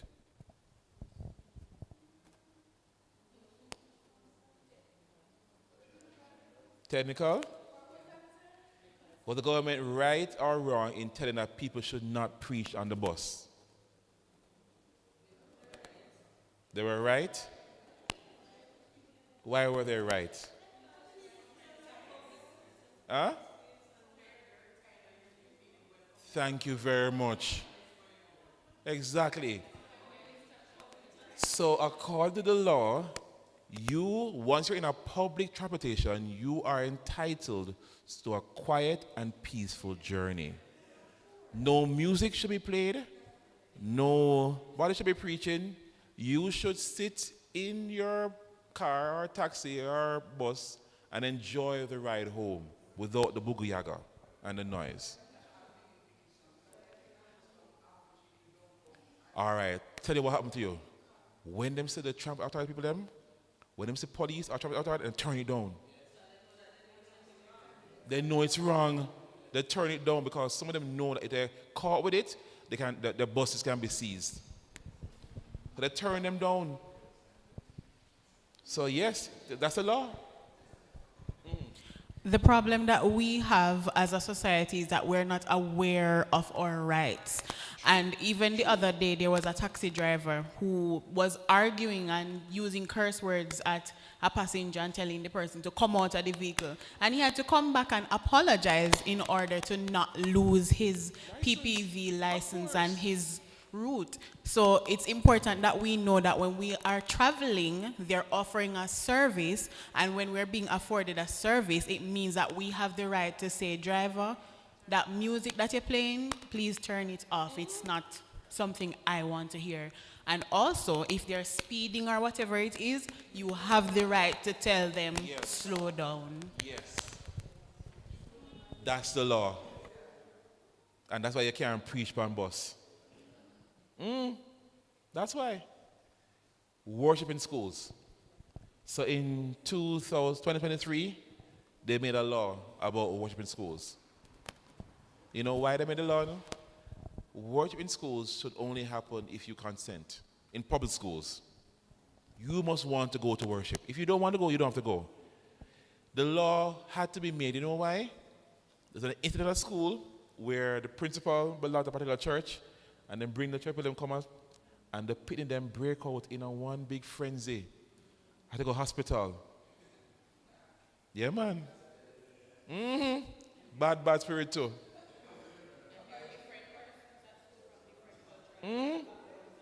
So they had to make a law saying worship, you must be a particular nature, and if you don't want to attend, you have the right not to attend worship. The only difference is in private schools. In private schools, if you sign to attend worship, you have to go. All right? But in the public schools, you are free to not go. Right now. That's the law. 2023.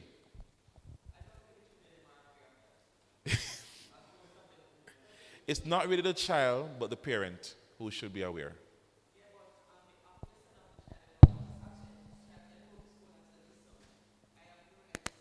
It's the right of the school to protect their children under their care during the time of school hours. So if a child has to be in the classroom because they don't want to attend worship because their parents say that this is so, the school must provide supervision for that child in that time. Yes, devotion. Devotion. Eh? No, should be in a classroom waiting. As it relates to devotions, when we're at school, there are persons from Jehovah's Witness faith, and we have teachers, we have principals who are a part of that faith, and what they do attend the devotional exercise. If they are the ones conducting it, they will participate. However, if you are the one doing it and we're doing the prayers and everything else, they will just choose not to participate in that part. So a lot of persons are somewhat aware, but not to the full extent. Your point? Your question? All right.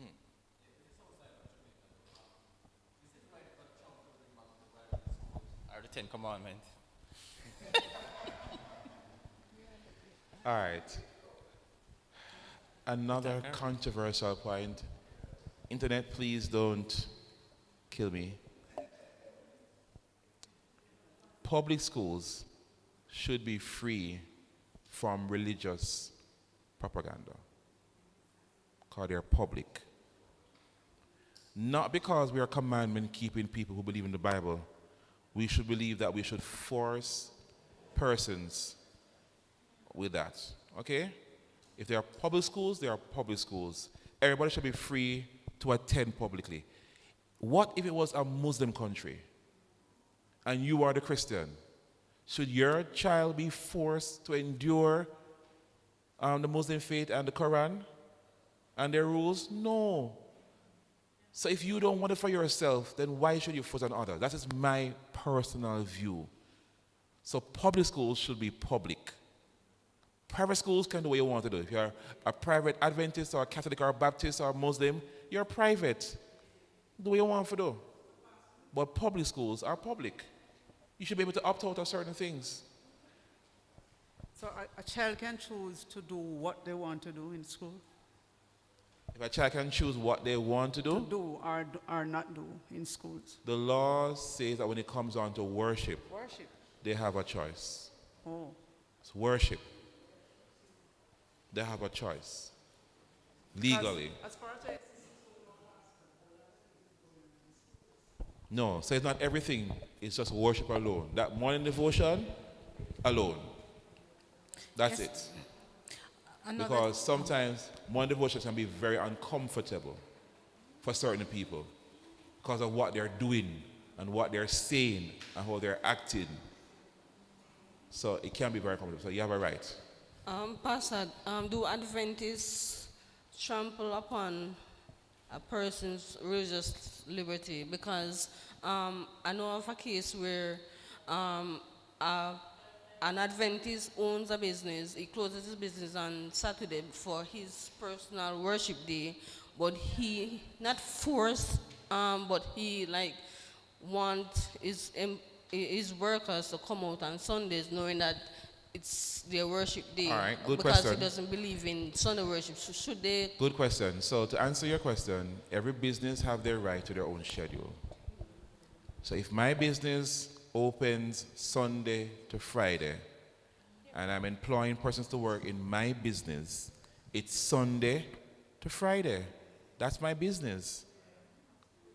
So either you accept my business or you go and work for another business.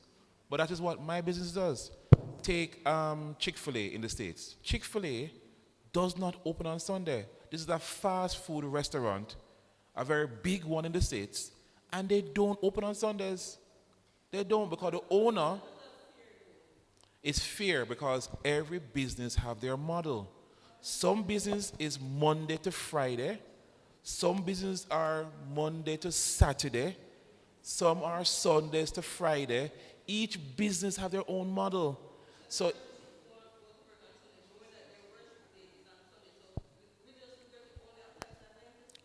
once again, an Adventist cannot apply for a job where the job says work on Saturdays. If the job requires to work on Saturdays, you as an Adventist should not apply for that job. Because you already know from the get-go that this person needs somebody on Saturday. You can't apply for the job now and say, okay, I applied, but I can't. It doesn't work like that. It already knows that day is a day. So don't apply. The rules are simple, Do not apply for something that you cannot fulfill. And if you're already working already unemployed and decide to change your religion, you need to work with your employer for an amicable solution that benefits both the company and you.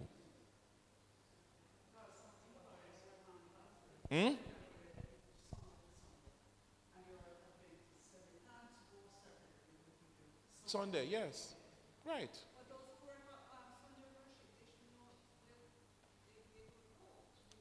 And by the way, Sunday worshippers don't have the same rest day motif as Adventists, the Muslims, and some Chinese people. Okay? So there are strictures in some religions, but in some churches they don't have the same stricture. It does not exist for them. So they may go to church on Sunday, but they don't have the same strictures as a Muslim or us, who said the day of rest is a complete day of rest. They don't have that same structure. So it does not apply. Right. Doesn't apply. The law speaks to the day of rest, not the few hours in the morning rest. It's the entire day. So there are some Sunday persons who don't work at all because it's their Sabbath. If it's their Sabbath, then they're accordingly. Don't apply for a job that requires Sunday if you know that Sunday is your day of rest. If you then become employed and change over to Sunday, then talk to your employer, because your employer has a structure and a business model to make money. Every business is in the business to make money, not friends. Okay? And that's why some Adventist businesses fail, because you employ Adventists and they expect you to be brother and sister like in church. No. A business is a business. Sound hard, but true. A business is a business. You're in it to make money.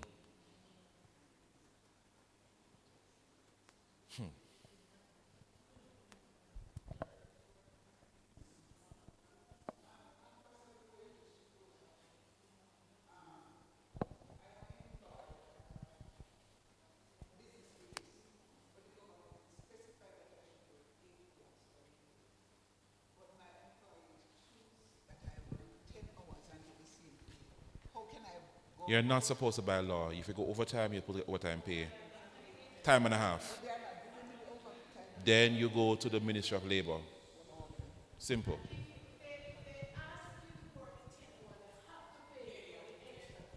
They have to by law. And you have in France, however, in France they can't tell you to do anything. In France, they have to ask you, can you? They can't demand.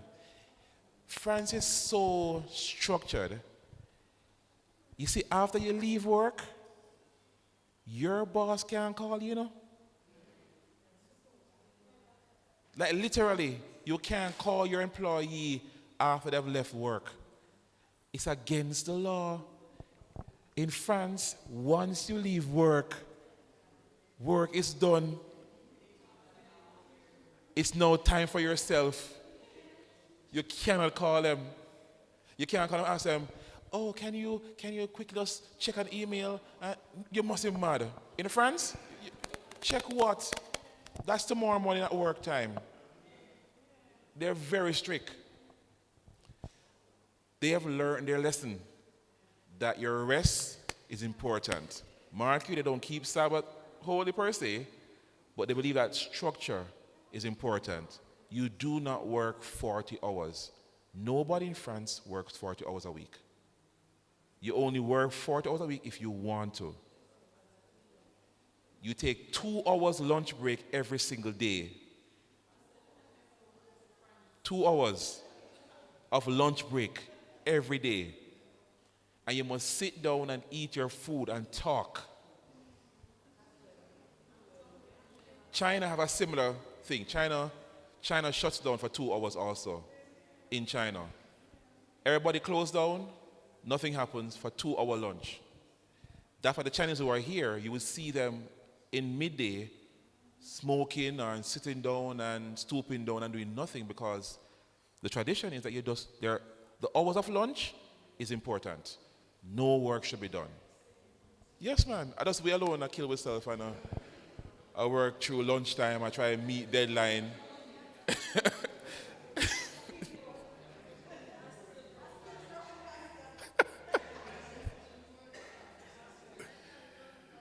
Yes. And persons in some business, persons working, they don't get lunchtime until 3 o'clock. And my point is, you get away with what you can get away with.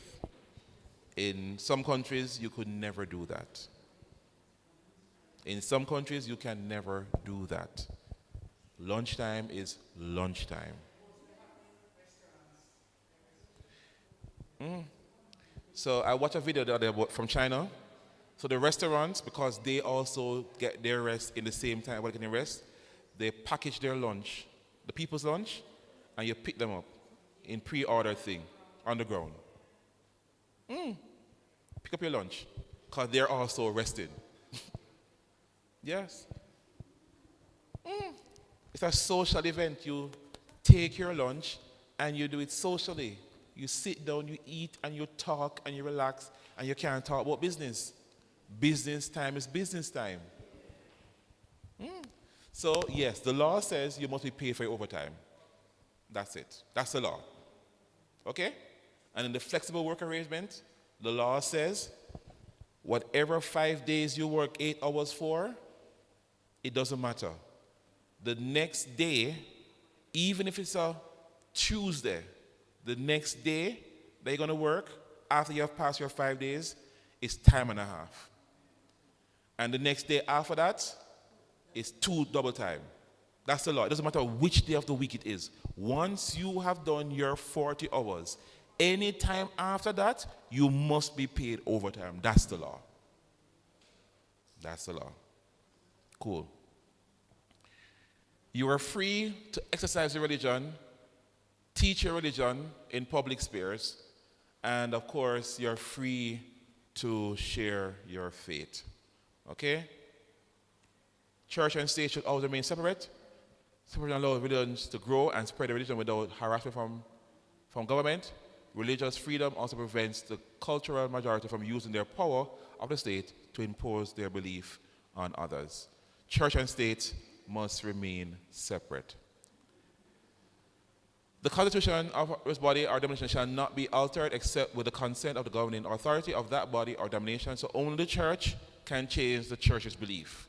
For us, we can change our church belief. This can only happen at General Conference every 5 years.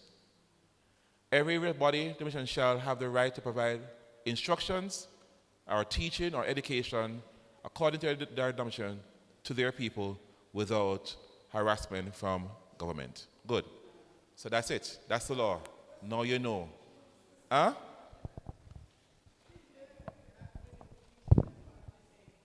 Good. All right, that's the law. That's the law. Now you know. Tell your friend them. You have to know your rights. Good? Excellent. All right. And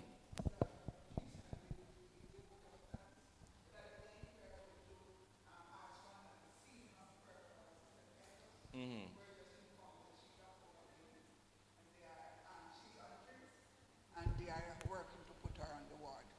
So we are going to go on another season of prayer after she do vote of thanks and pray on behalf of All her. right.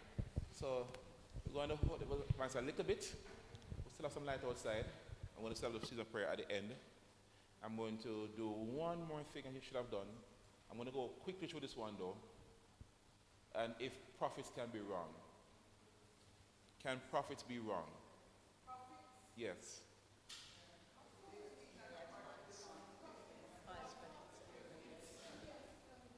All right.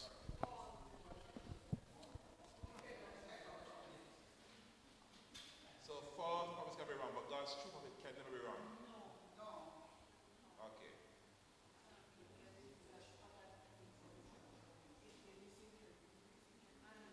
If they misinterpret,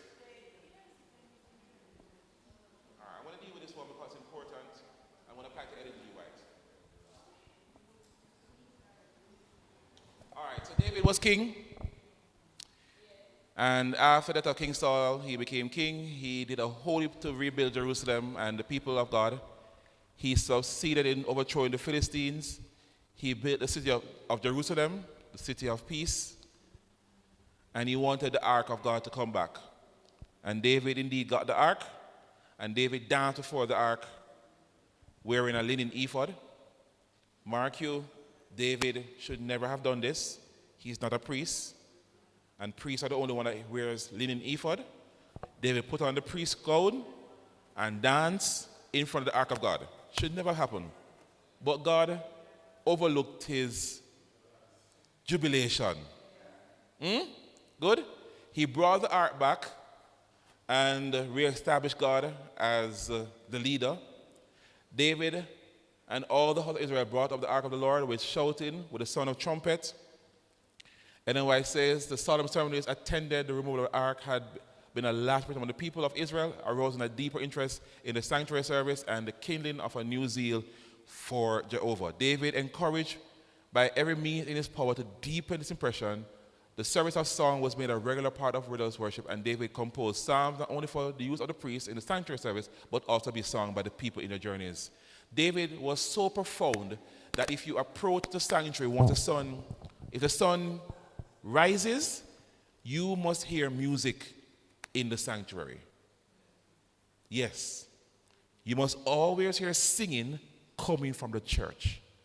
David made sure that that happened.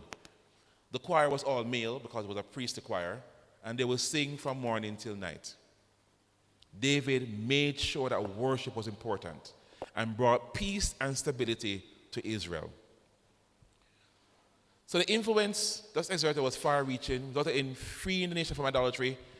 Many of the people beholding the prosperity of Israel were led to think favor of Israel God, who had done such great things for the people. So it was a great witness. So now it came to pass, when the king was dwelling in his house, and the Lord had given him rest from all his enemies, no more fighting, that the king said to Nathan, the prophet, see now I dwell in a house of cedar, but the ark of God dwells inside tent chambers. Nathan who again? The prophet, right? Nathan the prophet said to the king, go and do all that is in your heart, for the Lord is with you. Nathan said to David, go and do, because the Lord is with you. The prophet of God. Nathan was excited and happy that God's house will finally get built. Nathan was happy that David got the ark back to Israel. Nathan was happy that God worship was back established and there was no more idolatry in Israel. Good? Nathan the prophet said, God is with you, man. Do it. Do it. You have the money, you have the wealth, you have the peace, the prosperity. Do it. You have brought back worship. But it happened that night that the word of the Lord came to Nathan saying, go and tell my servant David, thus said the Lord, would you build a house for me to dwell in? Go and talk to David, man. For I have not dwelt in a house since the time that I brought the children of Israel up from Egypt, even to this day, but have moved about in a tent and in tabernacle. So God is saying, I have been tired of the tenting, A long time I'm in tent. When your days are fulfilled, when you rest with your fathers, when you're dead, David, when you're dead, I will set up your seed, your son, after you, who will come from your body, and I will establish his kingdom, and he shall build a house in my name, and establish his kingdom, his throne, forever. I will be his father, and he shall be my son. If he commits any iniquity, I will beat him, I chasten him, with the word of men, and with the blows of the sons of men. Question. Was Nathan a true prophet or a false prophet? A true prophet. He was a true prophet. Did he say something that was wrong? Yes, he did. He did. He wasn't a false prophet. He's God's true prophet. He is God's true prophet. And when David asked him a question, he gave and said, the Lord is with you, go and do it. But then God met him and said, hold on there, Nathan, hold on, man. No, David can't do this, man. David has too much blood. Too much blood, man, him can't do this. Make him son do it. And the remarkable thing is that the son that he wanted to do it, Solomon. Who was Solomon's mother? And who's that lady again? Who is this Bathsheba? Uriah's wife. I don't know. God played danger. God played rough. The same woman that he chastised David over. The same bloody hand that David had because he killed the man for his wife. Are the same woman that Solomon come from to rule Israel. That God said, I will be his father and I will discipline him. The same child. He's a forgiving God. Boy, man, I tell you, if we were God, this would never happen.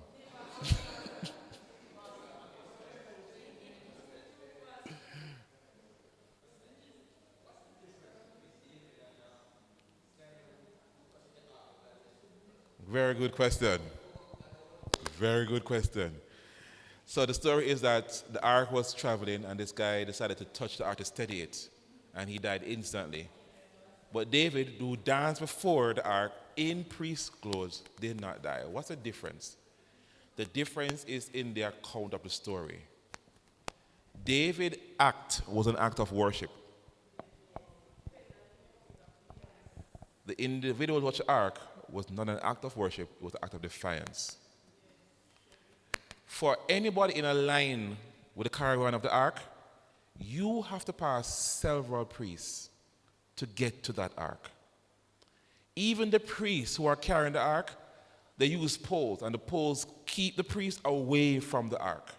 It goes through rings on the corners.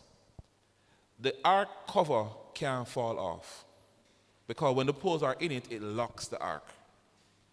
This guy walked past everybody, including the high priest, if he could touch the ark. That's presumptuous.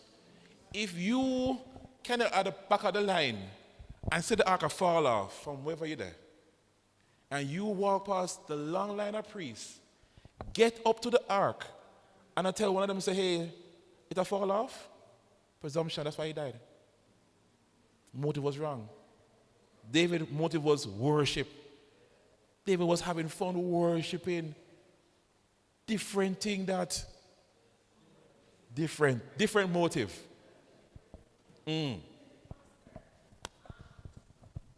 Okay, when something suddenly is occurred, you probably didn't spend time to think about, remember that you must not touch the ark because he saw it falling and he never wanted to fall.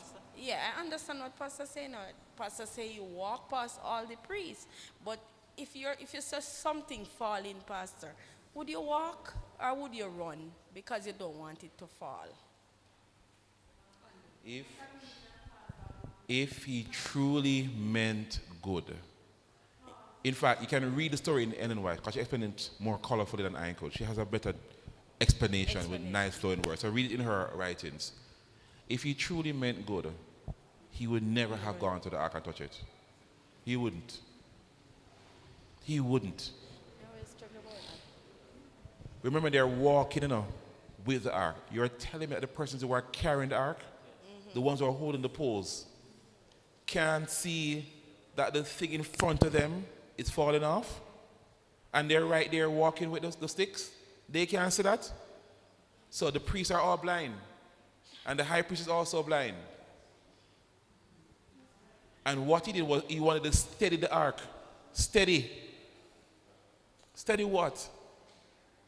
I know your business that. That's why you have priests. Priests who are dressed in white with undergarments. Men in those times did not wear undergarments. Only the priests wore undergarments. Okay. This thing was a holy thing. That's why David put on the ephod. He put on the priestly robe and covered down there. This man never have nothing down there. Go touch the ark. Okay.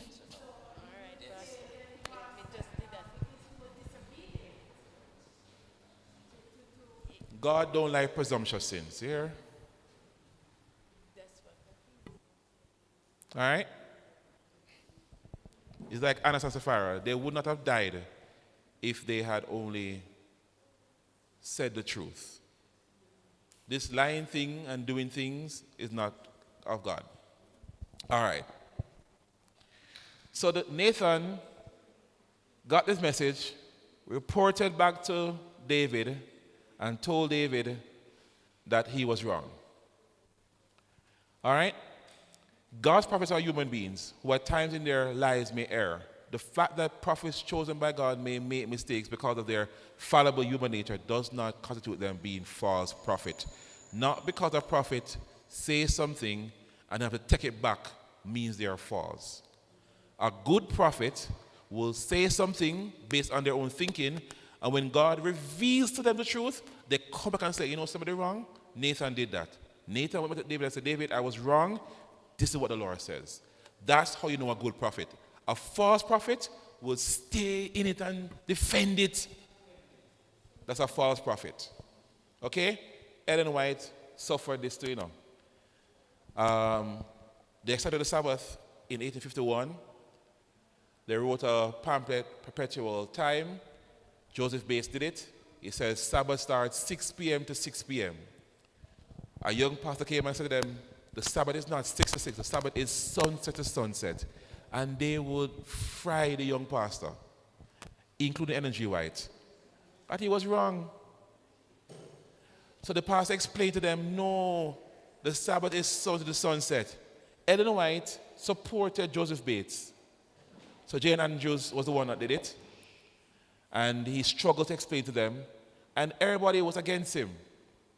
Until Ellen White got home and the Lord showed her vision. She came and she told them, I saw that it was even so. From even to even shall ye celebrate your Sabbath, said the angel. Take word of God, read it, understand it. You cannot err. Read carefully and you shall there find what even is and when it is. She then made it clear that she spoke in error. When the angel explained to her, she said, this is the truth. It is evening to evening. So Ellen White does have issues. Whenever it happens to her, she corrects herself. Why am I saying this? Sometimes we think that prophets can't misspeak. They can misspeak. But when they do, they must correct themselves. Okay? And Ellen White has done that. The shut door thing was that after 1844, you can't be saved because the door was shut. Ellen White accepted that also, shut door theory. She had to go back on that and said, that's not true. People can still be saved. Okay? So prophets can misspeak, and when they do, just understand that they're human beings, and they will correct themselves and say, this is the word of the Lord. This is the truth. 144,000. Yes, he said something about the 144,000. So I have a question, Pastor. 144,000. Oh, 40, all right. I have a question about the 144,000. I don't know if it's appropriate Go ahead, time. go ahead. It's good. Fine. Okay, Pastor. Is the 144,000 that John saw is the same people he saw when he saw the multitude and nobody? It's two different. Ellen White said I have on two different kind of robes. Ellen White says two different robes that they wear. On the 44,000 have a special thing at the end of their robe. Yes. It's a special group. Yes, they have a. You can read it in early writers. It's there. Let me explain why. Numbers in prophecy are never symbolic. Numbers in prophecy are always real. Everything around the number can become symbolic. Example, unto 2,300 days, then shall the sanctuary be cleansed. The 2,300 is a real number. The days was symbolic. It's a year. So it's still 2,300 years. But so the number has always been real. What's around it may be symbolic. There's no symbolic prophetic number. I've never come across one. If there's one, show it to me. But every single prophecy that have a number in there, the number is always real. Okay?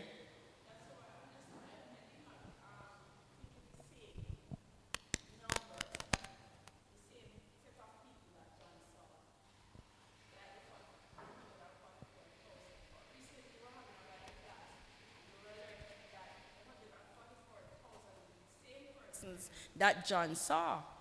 Right. So there are two schools of thought in Adventism. One says the number is symbolic and therefore it's a multitude. And one that says the number is real. I am of the group that says the number is real, but the meaning is symbolic. So the 12 tribes are symbolic. Yes. Because the 12 tribes are not the same 12 tribes. The list of the 12 tribes that we have in Revelation for the 144,000 does not occur anywhere else in the Bible. And definitely not in that order. So the fact that John decided to rewrite the 12 tribes, include names that were not included before, and reorder the structure, says that there's meaning in the names. So it's symbolic. And when you read the name in Hebrew, it tells a story. So the 144,000 is a special group that have a particular story with God. All right? Rest of us will belong to the multitude, the sea. All right, but that requires me to go to a Bible class with you and explain the different words and their meanings and go to all the details to bring that to you. But the number is real. Okay? 144,000 is real. We should not worry about it because Ellen White, when she saw them, she said she wanted to be in the group, and the angel said to her, "I'm not for you yet. You're not ready. Go back down to earth, endure some more, and maybe you may be in that number." And she went away sorrowful because she really wanted to be in that group. Really wanted to be there. But the angel told her, "No, it's not your time. Go back down. Go back down and work some more, and we'll see what happens." All right? Okay, thank you. All right. That's it. For the young people, Ellen G. White has a AI. There's an AI for Ellen White called Ellen Chat. Ellen Chat. So you just type in your question, and Ellen Chat, the AI, will answer your questions based on Ellen G. White's writings. So the church has built it. It's now free. So Ellen Chat is available. If you want to find out about difficult passages like Ellen White said, don't ride bicycle, you can look that up also. She did say don't ride bicycles. She did. Yes, she did. Don't ride bicycles. Don't buy them. She said it. Doesn't matter. She said don't buy bicycles. She literally said that. The context is that bicycles were expensive and it was a fashion statement. It's not no. Understand her in her context. You have to know the context. Pastor, as you said that, it led me to something that I've been wondering. You said it's in context. Are there other things that we take out of context from her?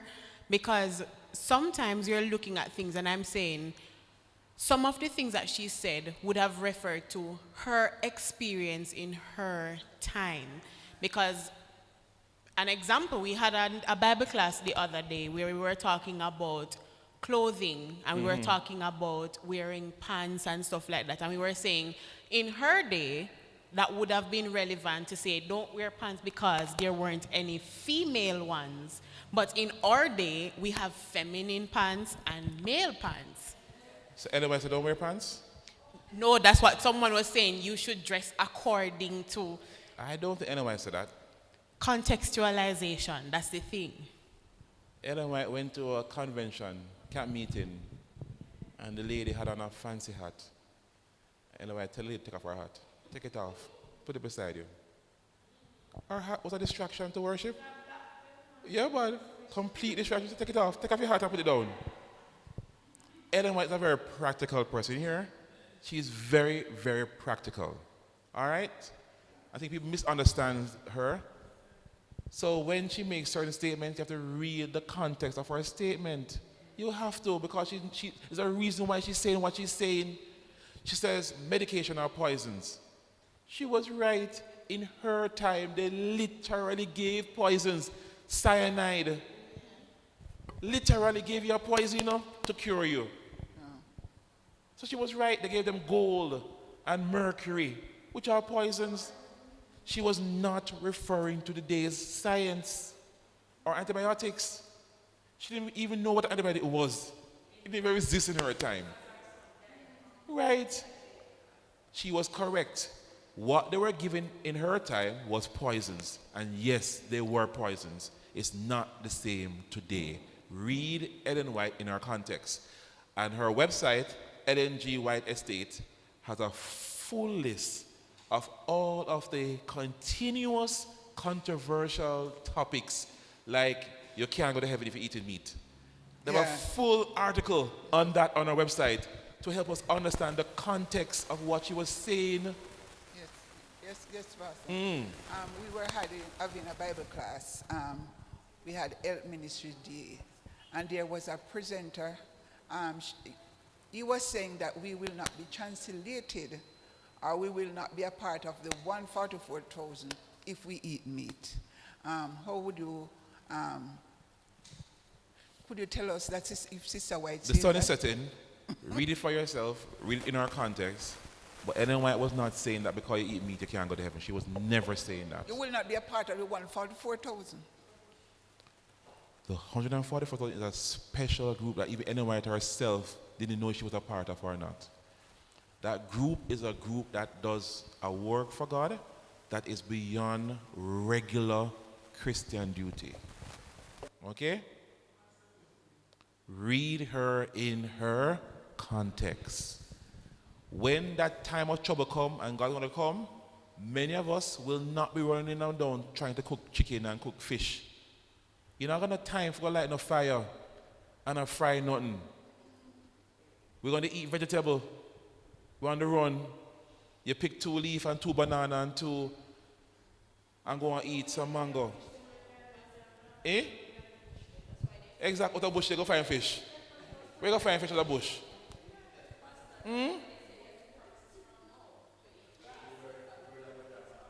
Right. And the thing is that time will be a very short time. She made it very clear that the time that will happen, it would not be long like what happened in the Dark Ages. It will be a very, very short window. So don't worry about it.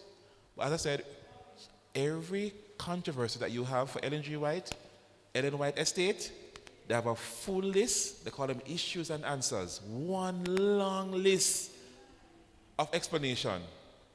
Read it and know the context of why she said what she says. She says you shouldn't do psychology. At the time she said that, Freud and these guys were creating havoc. So she warned us, but then she wrote a book, Mind, Character, and Personality. 3 volumes, psychology book, but of a different slant. Read her in her context. Makes sense. All right? Finishing now, because the sun has set. 144. Pastor, that is a special group of people. Yes, they're special. And if others who are working to go to heaven and should reach heaven. Multitude. This 144,000, along with others, are going to meet up in heaven. Yes. But will be segregated or one. I think that is the problem now. We are so steeped in hierarchy and who have what over who that we are bogged down. We are bogged down with the number because we want to be special like them. Brethren, listen, even if you just get your foot through the door, that's all you want. Your foot through the door. No worry which hem upon your garment. No worry about that. We get the same thing. We get the house in Jerusalem and we get the house in the countryside. We get the same thing. So what do they want to be special? Angels are special. No, you're fighting over the wrong thing. No, man, don't worry about that. Don't worry about that. That's not your concern. Just make it there. And you can't compare yourself. Like, all right, good example. I would never compare myself to a Mark Finley. What Mark Finley has done for Adventism is not normal enough. What he has done for Adventism in this time is not normal. You can't compare a regular pastor to a Mark Finley. You cannot. Or even a Doug Batchelor and what they have done. Or Shelton when he made 3ABN. You can't compare yourself with what these persons have been used exceptional, more than the ordinary.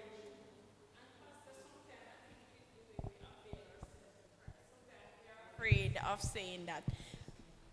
You probably have a task to do and you might be afraid of doing it because you might think about what somebody is going to say about what you do it or how you do it. But sometimes they put that aside and they go for it without any Right. fear. And I'm not saying that all these men will be saved, you know, because you can always break your covenant with the Lord Right, at any time. Okay? But you can't compare yourself to the work that they have done.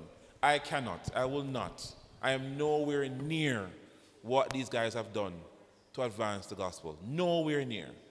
So even if they make it 844,000 and I'm in the group, I could be at the back of the group. Me no business. But just want to reach.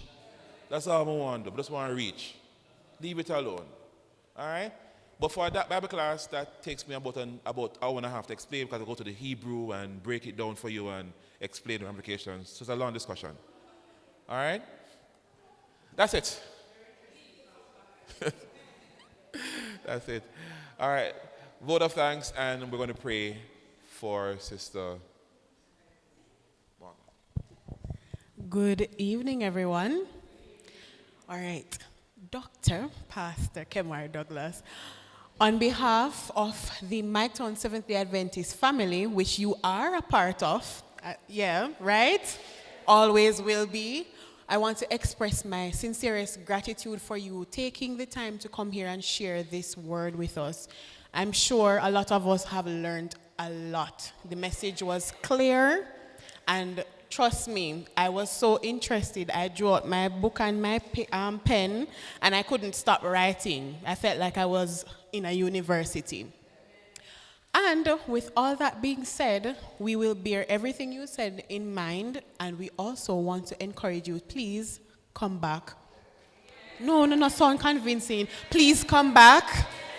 We would love some more sessions like this. It's refreshing when we're able to discuss these things and we're able to ask questions and get clarity, because sometimes we know, but we don't know why we believe something. So I truly appreciate this as a born and grow Adventist. So thank you again, Pastor, and I'm looking forward to the next session very soon. No, not 12 years, very soon. My pleasure. Shall we all for prayer?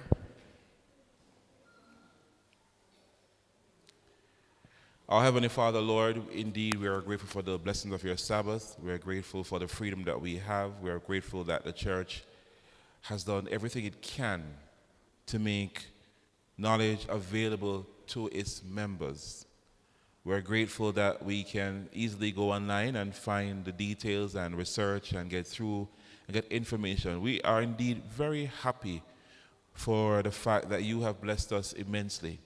We pray that with the knowledge that we have, that we will share with others so that they too can be ready for your soon appearing.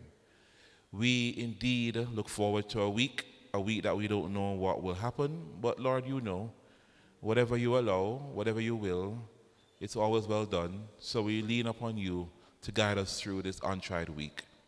We pray for our sister Morgan. That's not her current name, but Morgan is her name, Sister Morgan. We pray for Sister Morgan, Lord, as she goes through this season of illness and sickness. We pray that you may be with her. We pray that the doctors may indeed know that they have gotten her on the ward. They would have finally done the tests that are needed to be done to help in her diagnosis. We ask that you will be with them as they treat her, and that you restore to her her health and her strength, and that you'll be with her family. Especially guide her daughter, help her console her, help her to realize that everything will be okay in the Lord. Even when things are not okay, things are always okay, and that we can always praise you and give you thanks. Lay your healing hands on her, restore to her health and her strength, and may she give a testimony about your goodness and how you've been faithful to her. We pray in Jesus' name. Amen. Amen. God bless you, brethren. Have a wonderful week.